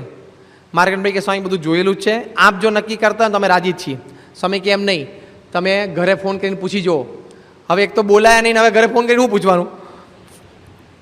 પણ પેલા માર્કંડભાઈએ ઘરે ફોન કર્યો અને એમના વાઈફને વાત કરી. ત્યાં તો બધા રાત જોતા હતા સ્વામી શું કામ બોલાયા છે. એટલે માર્કંડભાઈ એમના વાઈફને કીધું કે આપણી બંને દીકરીઓના લગ્ન અહીંયા તો સ્વામી નક્કી કરે છે અને બે છોકરા અહીંયા હાજર છે. અને સ્વામી કે અત્યારે જ સગાઈ કરવાની. એટલે રાત્રે પહોંચી ગયા હતા અને સ્વામી કે કાલ સવારે પૂજામાં પછી આપણે સગાઈ કરવાની. એટલે વાઈફ કે તો સ્વામી જેમ નક્કી કરતા હતા આપણે રાજી છીએ. એટલે એમણે મોબાઈલ ચાલુ રાખીને અંદર પાછા સ્વામી પાસે આવે. સ્વામી ઘરેથી રાજી છે. સ્વામી કે બે દીકરીઓને પૂછો. પાછા બહાર ગયા, પાછા બે દીકરી સાથે વાત કરી. સ્વામી તમારું લગ્ન અહીંયા નક્કી કરાય. બંને દીકરીઓએ જેમ જીણાભાઈની દીકરીએ મહારાજને કેવડાવ્યું એમ પ્રમુખ સ્વામી મહારાજને કેવડાવ્યું. એમના પપ્પાને વાત કરી માર્કંડભાઈને કે જેમ સ્વામી રાજીઓને તમે હા પાડ દો. આ નાની વાત નથી, આ સાધુ થવા જેવી વાત થઈ ગઈ. આ સાધુ થવા જેવી વાત થઈ ગઈ. અને પછી સ્વામીને હા પાડી. સ્વામી બહુ જ રાજી થયા અને સામે બધા રાજી હતા. અને સ્વામી કે પેલા પરમાનંદભાઈ આવ્યા હતા ઉમરેઠવાળા કળશ પૂજનની વિધિ કરવા માટે. એને કંઈ ના નતું રાખ્યું, એમની પાસે ખાનગી રાખેલું સ્વામી. બીજે દિવસે કળશ પૂજનનું બધું ચાંદલાની વિધિ પતીને અને ઘનશ્યામભાઈ આમ ચોપડી બંધ કરતા હતા મરે કરીને એમની સ્ટાઇલ પ્રમાણે. તેમ બંધ કર્યું. સ્વામી કે ઉભા રહો, આપણે છે ને વેવિશાળ કરાવવાના છે. તો ઘનશ્યામભાઈ કે કોના? સ્વામી કે જો આ દીકરાનો બાપ ઊભો છે, કે એનો દીકરો નથી, આ એક દીકરો ઊભો છે એનો બાપ નથી, અને આ બે દીકરીનો બાપ ઊભો છે, તો વિધિ ચાલુ કરાવો. એટલે પણ આમાં વિધિ થાય? અડધી પાર્ટી ગેરહાજર હોય ને 50%. સ્વામી કે વિધિ ચાલુ કરવા ઊભો છું એમ કે પોતે ઊભા રહ્યા વિધિમાં. હવે જેટલા ગેરહાજર હતા ને એ બધાનો રોલ પોતે ભજવતા હતા.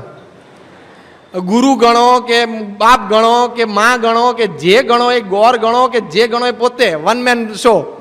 પોતે હાથમાં જળ લીધું ને સંકલ્પ કરતા હતા. અને સ્ટેજની નીચે ઊભા ઊભા બધા એમ થાય કે હવે એક વિધિ તો પતી ગઈ, જય બોલે કે બીજી વિધિ શરૂ શેની થઈ ગયા છે.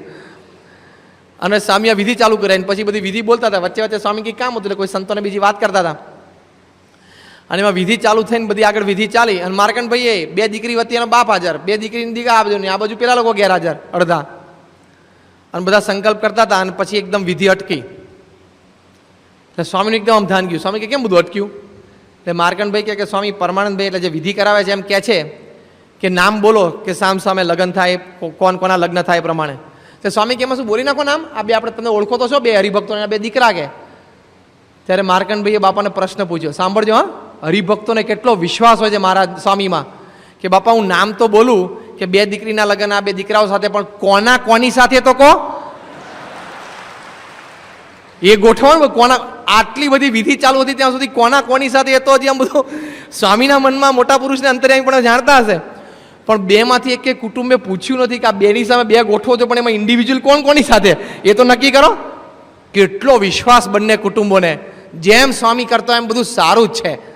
જો આ મોટા પુરુષમાં આટલો વિશ્વાસ આવે ને, આવા ભક્ત માટે ભગવાન અને સંત પોતાના અંતરનો રાજીપો રેડી દેતા હોય. આવો વિશ્વાસ એમનામાં આવે ને ત્યારે આપણું ભક્તપણું સાચું. અને પછી સ્વામી બાપા કે હા તો શું છે? તો કે બાપા કોણ કોની સાથે એ પૂછે છે. સ્વામી કે આ તો કહી દો ને. માર્કંડભાઈ કે મારે હું કેવી રીતે કહી શકું? મારે ક્યાં નિર્ણય લેવાનો છે કોણ કોની સાથે લગ્ન કરે? તમે કીધું બે દીકરીઓને લગ્ન આની સાથે એટલે મેં તો કર્યું છે. તો સ્વામી એકદમ આમ બેની સામું જોઈને કે સ્વામી કે મોટી આંજોડ કરે નાની આંજોડ કરે, ચલો ચાલુ કરો વિધિ. કે લે કેવો નિર્ણય કે સીધો મોટી આંજોડ કરે નાની આંજોડ કરે, ચલો વિધિ ચાલુ. કે કેટલો વિશ્વાસ મોટા પુરુષમાં. બધા જાણે આંતર્યામી છે મોટા પુરુષ, ભગવાનના અખંડ ધારક છે. આપણું ભૂત ભવિષ્ય બધું એ જાણે છે. વિશ્વાસ મૂકી જ દેવાનો. આ તમારા ટંડેલ ભાઈઓ અહીંથી વિશ્વાસ નાખીને દરિયામાં હોડું નાખીને છેક કરાચીને દુબઈ સુધી પહોંચી જાય છે. એક સામાન્ય મોટર બોટના આધારે એન્જિન નાખીને બે પીપળા ડીઝલ લઈને આખું આમ જાન જોખમમાં મૂકી જાય છે ટંડેલો બધા આમ દરિયામાં.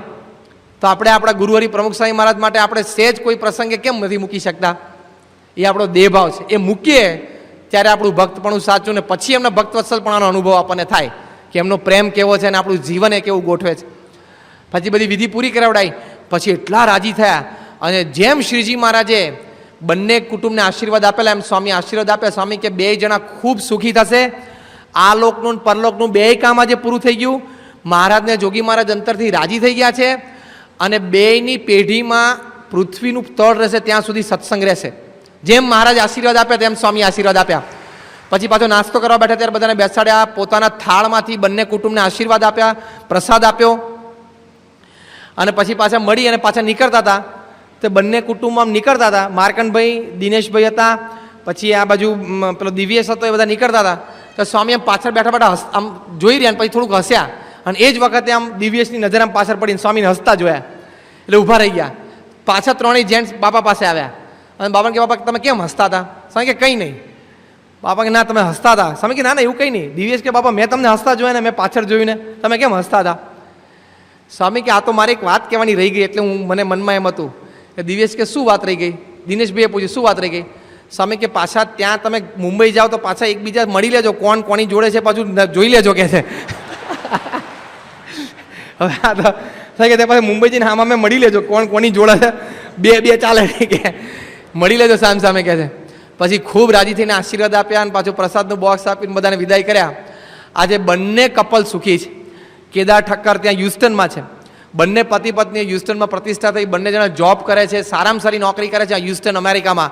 બંને જણા કાર્યકર છે અને પ્રતિષ્ઠા વખતે 6 મહિના રજા મૂકીને બંને જણાએ સવારે 5 થી રાત્રે 12 વાગ્યા સુધી સેવા કરી છે. અને આ બાજુ દિવ્યેશ સાગર અને એ બે જણા ત્યાં ન્યુઝીલેન્ડ છે, ઓકલેન્ડ મંદિર છે આપણે ન્યુઝીલેન્ડમાં, એની બાજુમાં જે લોકોનું ઘર છે. અને ફૂલ ટાઈમ બંને જણા જોબ તો કરે છે, બાકીનો બધો જ સમય સવારે 2 કલાક ને સાંજે 4 કલાક મંદિરમાં આપે છે. અને બંને જણા શ્રદ્ધાથી બધી સેવા કરે છે. બે સુખી છે.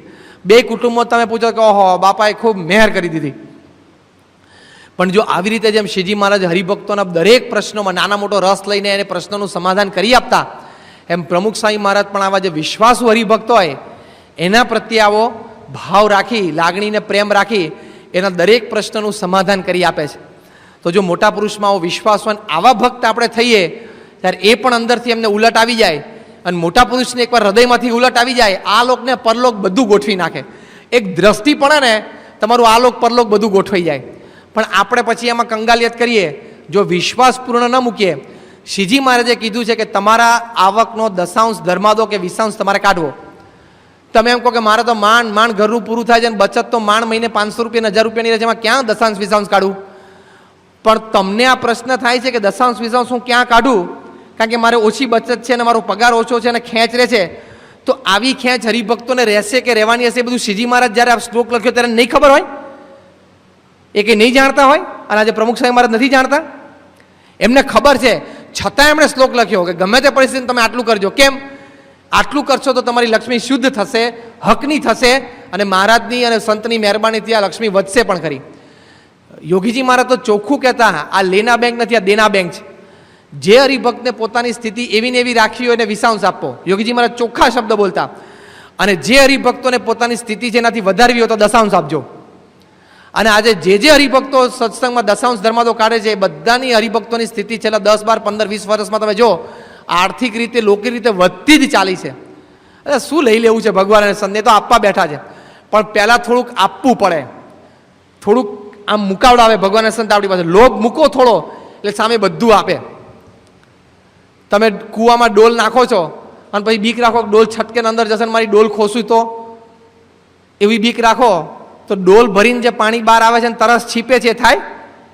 પણ એક તો વિશ્વાસ રાખીને અંધારિયા કૂવામાં પણ એકવાર દોરડું લબડાઈને ડોલ નાખવી પડે તો ડોલ ભરાઈને પાછી આવે અને તો કામ થાય, તો તરસ છીપે.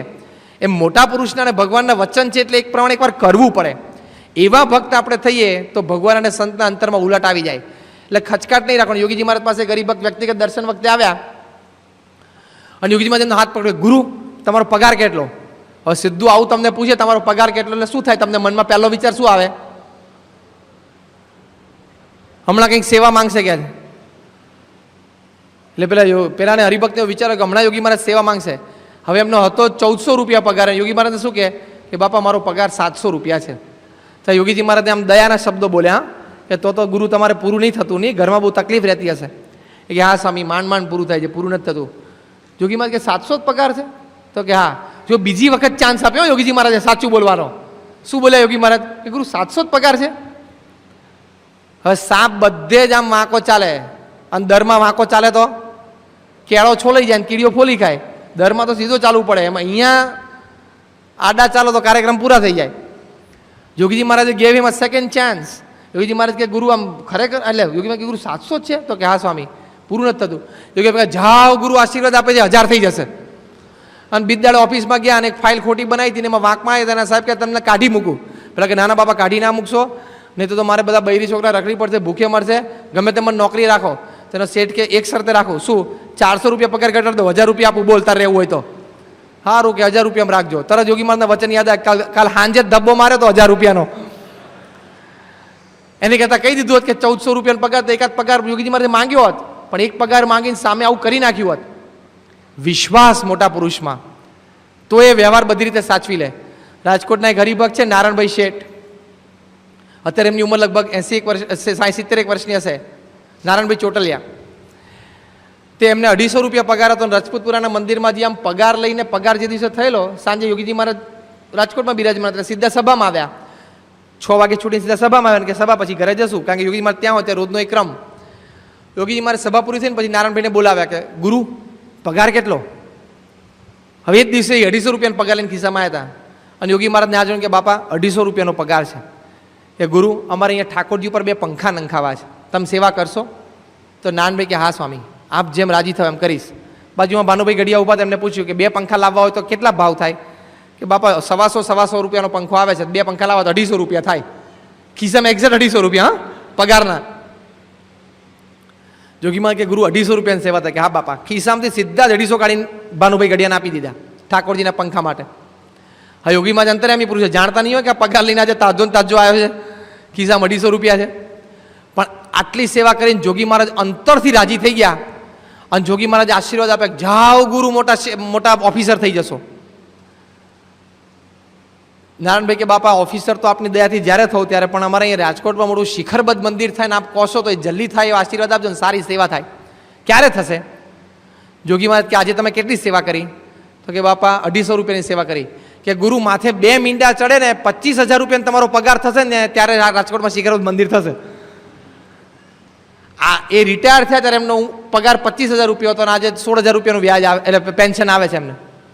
પણ જો મોટા પુરુષના વચને સેવા. તો આ તો આપણે વચ્ચે આ વાત એટલા માટે કરી કે આપણા વ્યવહારના પ્રશ્નોમાં પણ મોટા પુરુષ પાસે આપણે આશીર્વાદ લેવા જઈએ છીએ, પણ પૂર્ણપણે વિશ્વાસ મૂકીને નિષ્કપટ થતા નથી. એ પાછું છુપાવી રાખીએ, એ પાછું કહીએ નહીં. દીકરા દીકરીનું લગ્ન કરવાનું તો સ્વામી પાસે કહીએ બાપા આટલું ભણેલા છે, નામ છે, પણ પાછી બીજી કંઈ ખોડ ખાપણ હોય, પેલું બીજું ત્રીજું હોય, એ પાછી રજૂઆત નથી કરતા. પછી વાંયથી બધું લશ્કર ઊભું થાય. ઘણા બધા પ્રશ્નો આવા ઊભા થયા છે.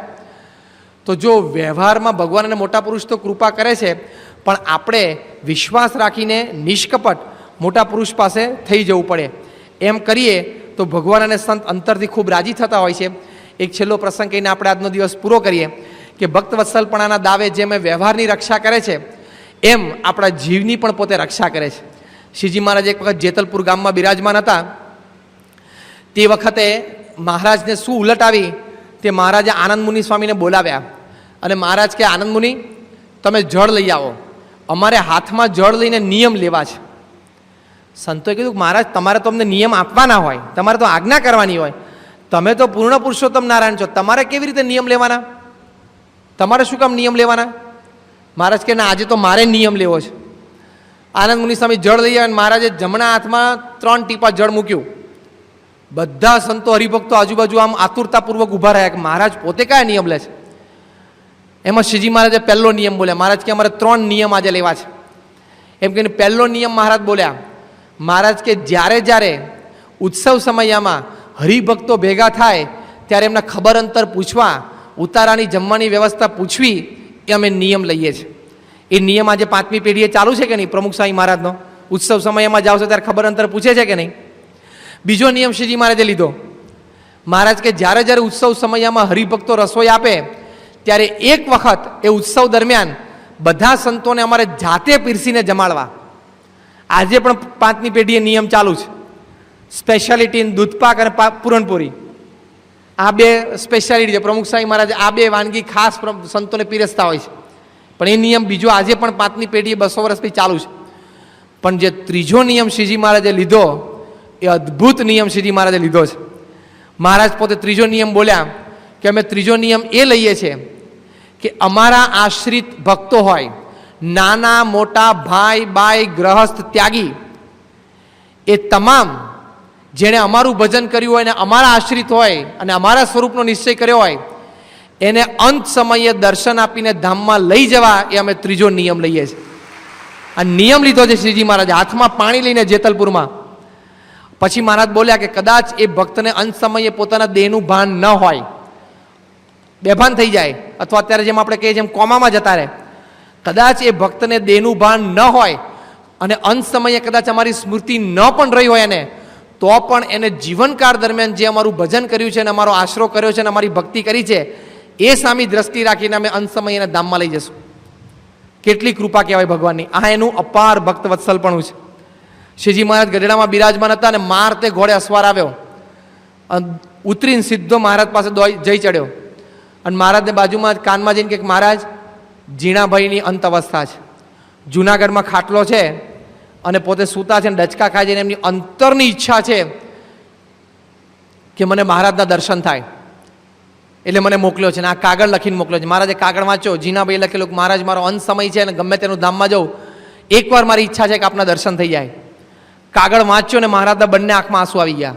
મહારાજ કે ઝીણાભાઈ જેવા ભક્ત અમને યાદ કરે ને અમે ન જઈએ? તરત જ મહારાજે સભા બંધ કરી નાજા જોગ્યાને બોલાવ્યા કે ઘોડી તૈયાર કરો. કે મહારાજ અત્યારે ક્યાં? મહારાજ કે જુનાગઢ જવું છે. કે મહારાજ પણ જમવાનો સમય? મહારાજ કે કશું વિચારવાનું નથી, જમવાનું સુવાનું કંઈ જ નહીં, ઘોડા તૈયાર કરો, મુક્તાનંદ સ્વામીને લો, નિત્યાનંદ સ્વામીને લો, સુરા ખાજાને વાત કરો. જાતે જ બધો કાર્યક્રમ ગોઠવ્યો, ઘોડા બધા તૈયાર થયા અને હજી કાગળ પૂરો થયો તો 5મી મિનિટે શ્રીજી મહારાજ ઘોડે સવાર થઈ ગયા. જુનાગઢ નોન સ્ટોપ માણકી ઘોડી દોડી. આ તો બધી જાતવાન ઘોડી હોય ને, એક રાતમાં 60-60, 70 ગાંવ એટલે 150-200 કિલોમીટરની મજલ કાપી શકે. અને મહારાજ નોન સ્ટોપ જુનાગઢ પહોંચ્યા. એક ભક્તનો પ્રેમ હતો ને, એમને દર્શન આપવા માટે મહારાજને મનમાં હતું. વચ્ચે વચ્ચે વાત કરતા જાય મુક્તાનંદ સ્વામીને, મહારાજ કે આપણે હજી ઉતાવળે પહોંચવું પડશે, રખે ઝીણાભાઈનો દેહ ન રહે. હવે દેહમાં દેહ પાળવો ન પાળવો તો એમના હાથની વાત હતી ને, છતાં પણ પોતે ભક્ત માટે કેટલો બધો પ્રેમ એ પોતે વ્યક્ત કરતા હતા. આ શબ્દો દ્વારા એમનો પ્રેમ વ્યક્ત થતો હતો કે રખે ઝીણાભાઈનો દેહ પડી જાય અને એમની છેલ્લી ઈચ્છા છે કે અમારા દર્શન થાય, એ પૂરી ન થાય તો એમ કહીને મહારાજ આમ પાણી પીવાનું ભાન નહીં, જમવાનો સમય આગો પાછો કરી નાખ્યો, આરામ નહીં, મારતે ઘોડે શ્રીજી મહારાજ જુનાગઢ પહોંચ્યા. જેમ 1992 સાલમાં સારંગપુરમાં સંત સ્વામીને એટેક આવેલો અને પ્રમુખ સ્વામી મહારાજ અહીં કંઈ વાપી પાસે હતા અને સ્વામીએ ચાલુ પૂજા ધર્મચરણ સ્વામી બોલાવીને કહ્યું સ્વામી કે આપણે સારંગપુર જવું છે. કે બાપા અત્યારે સ્વામી કે સંત સ્વામીને એટેક આવ્યો છે અને અમારે એમને દર્શન આપવા માટે જવું છે, મળવા માટે જવું છે. અને ઇન્દ્રવદનને કહો ગાડી તૈયાર કરે. પૂજા કરીને વ્યારા હતા, પૂજા કરી અને તરત થોડો અલ્પાહાર લઈને સ્વામી નીકળ્યા. અને એ વખતે સ્વામી બોચાસણ ગયા. બોચાસણ પરાણે સંતોએ આગ્રહ કર્યો એટલે બપોરે જમ્યા અને થોડો આરામ કર્યો. પણ સ્વામીના મનમાં તો નીકળવું હતું, તોય પાછા 3 વાગે તો ઉઠી ગયા. ઉઠીને તરત સ્વામી કે નીકળવું જ છે સારંગપુર. પ્રિયદર્શન સ્વામી રિપોર્ટમાં 1.5 પાનું લખેલો છે કે આજે મર્સિડીઝનો રંગ જોયો. મર્સિડીઝ જે ગાડી જે કક્ષા માટે બનાવેલી છે, કક્ષા આજે જોઈ. ઇન્દ્રવદને 150 ક્રોસ કરાવેલું. સ્વામી કે તું તારી જેટલી સ્પીડ રાખ્યો એટલી રાખ, મને સંત સ્વામી પાસે વહેલો પહોંચાડ. અને મર્સિડીઝ 150 ઉપર જતી હતી. બોચાસણથી સારંગપુર 1.5 કલાકમાં પહોંચાડેલી. 1.5 પાનું રિપોર્ટનું ભરેલું છે કે મર્સિડીઝે આજે રંગ રાખ્યો. એમ માણકી ઘોડી તે દિવસે રંગમાં હતી.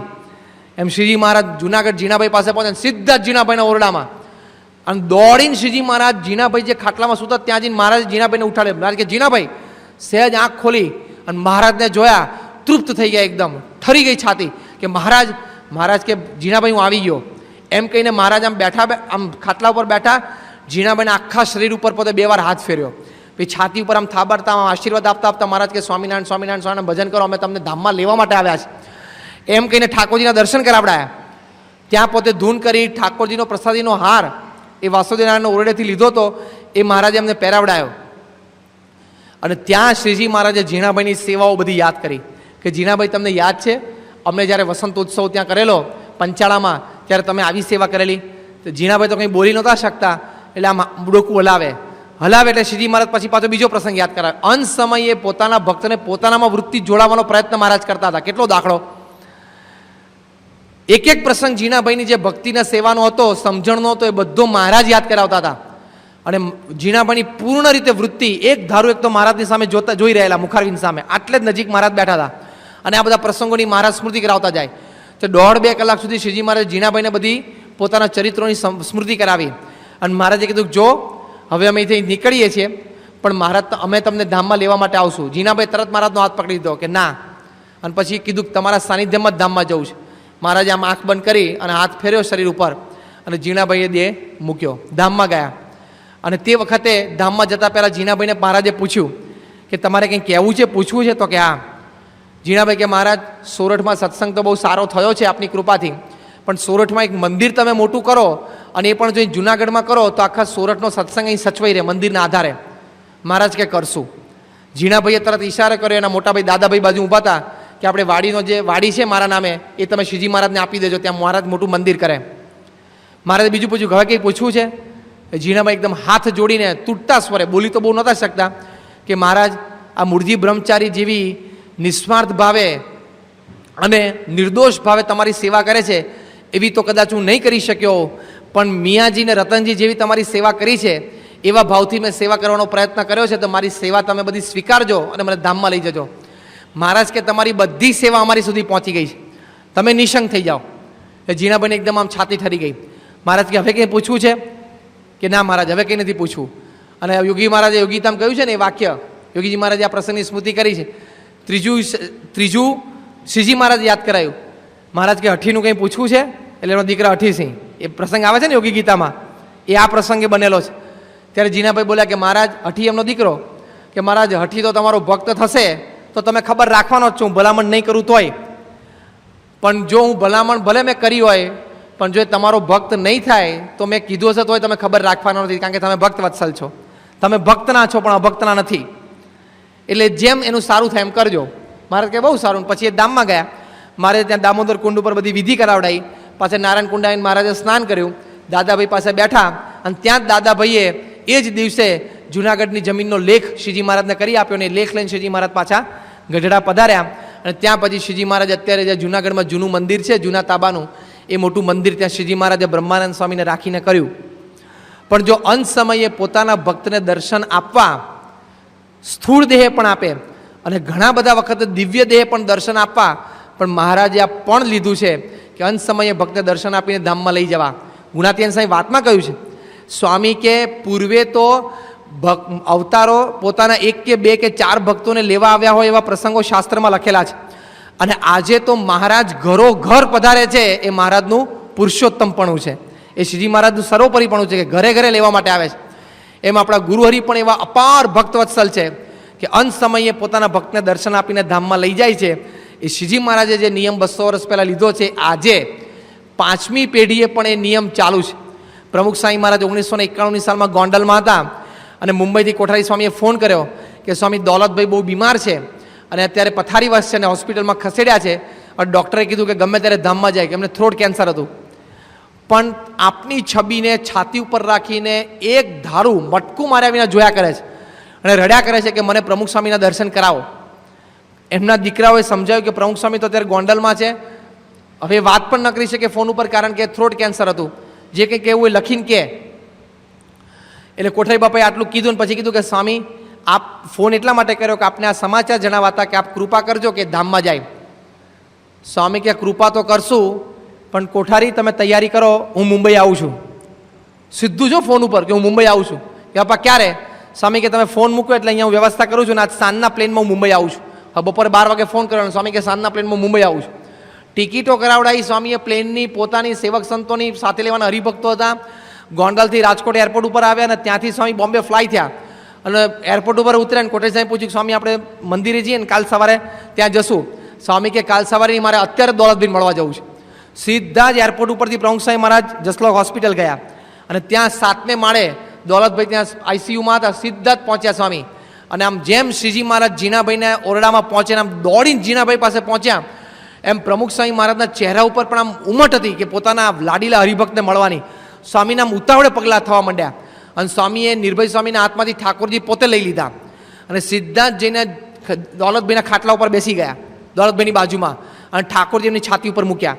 અને સ્વામીએ ઝીણાભાઈને આમ સ્વામીએ દોલતભાઈને આમ જગાડ્યા, આંખ ખોલી, હો સ્વામી તમે?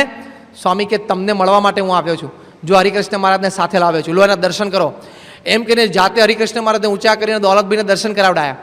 દોલતભાઈ તો એકદમ આમ આંખમાં આંસુ આવી ગયા, આમ ગદગદ ભાવે ઠાકોરજીના દર્શન કરતા જાય અને પાછા ગુરુહરિના દર્શન, બે આમ સ્વામિનારાયણ બેના દર્શન કરતા જાય.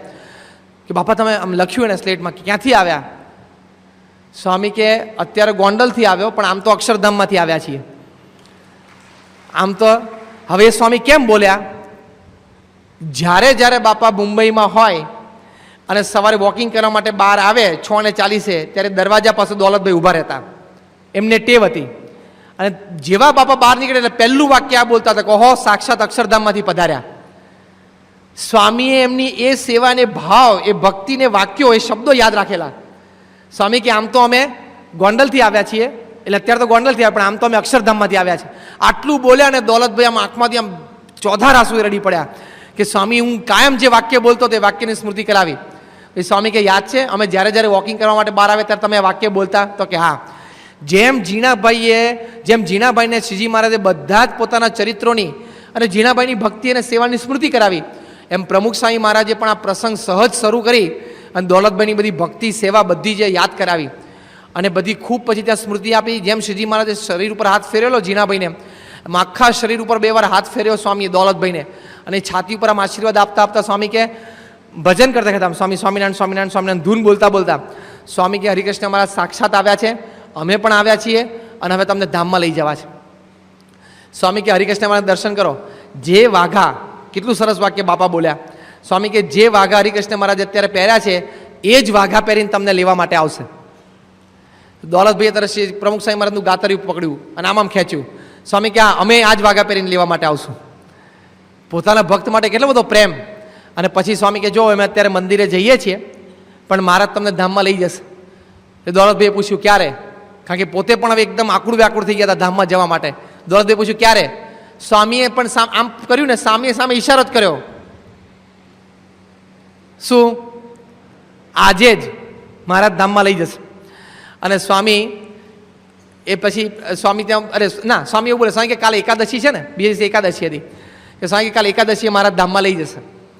અને પછી સ્વામી મંદિરે પધાર્યા અને કોઠારી સ્વામી બધા સંતો કીધું બાપા રોકાવ. સ્વામી કે ના, અમે તો પાછા ગોંડલ જઈએ છીએ. બીજે દિવસ સવારના ફ્લાઇટમાં પાછા રાજકોટ આવ્યા, ત્યાંથી ગોંડલ, એરપોર્ટ પરથી સીધા ગોંડલ મંદિરે જ ગયા અને ત્યાં ઠાકોરજીના દર્શન કરતા હતા. અને ઘનશ્યામ મહારાજ પાસે સ્વામી ઊભા રહ્યા. 11:15 સમય થયેલો સવારે. અને સ્વામી આમ ઘનશ્યામ મહારાજને કે રીતસર બોલ્યા, સ્વામી કે આપણે અહીંયા દર્શન કરીએ છીએ ભગવાનના, આપણા દર્શન કરીએ છીએ, હજી દોલતભાઈના ધામમાં જવાના સમાચાર કેમ નથી આવતા?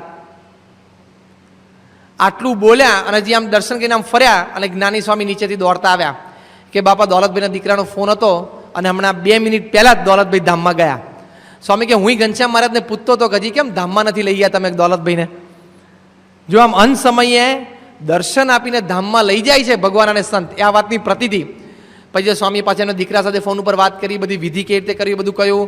ગોંડલી નદીમાં, ગઢડામાં, ગેલા નદીમાં બધા અસ્થિ પધરાવવા માટે આવજો એ બધી વાત કરી અને બધું આશ્વાસન બધાને આપ્યું. પણ જો આવી રીતે શ્રીજી મહારાજ જેમ અંત સમયે પોતાના ભક્તને દર્શન આપીને ધામમાં લઈ જતા, એમ આપણા ગુરુહરિ પ્રમુખ સ્વામી મહારાજ પણ એવા જ અપાર ભક્ત વત્સલ છે કે અંત સમયે પોતાના ભક્ત પાસે દોડી જાય, અંત સમયના દર્શન આપીને ધામમાં લઈ જાય છે. એમનું ભક્ત વત્સલપણું છે. તો જેવા શ્રીજી મહારાજ હતા એવા જ આપણા ગુરુહરિ પ્રમુખ સ્વામી મહારાજ છે. શ્રી સ્વામિનારાયણ ભગવાનની જય.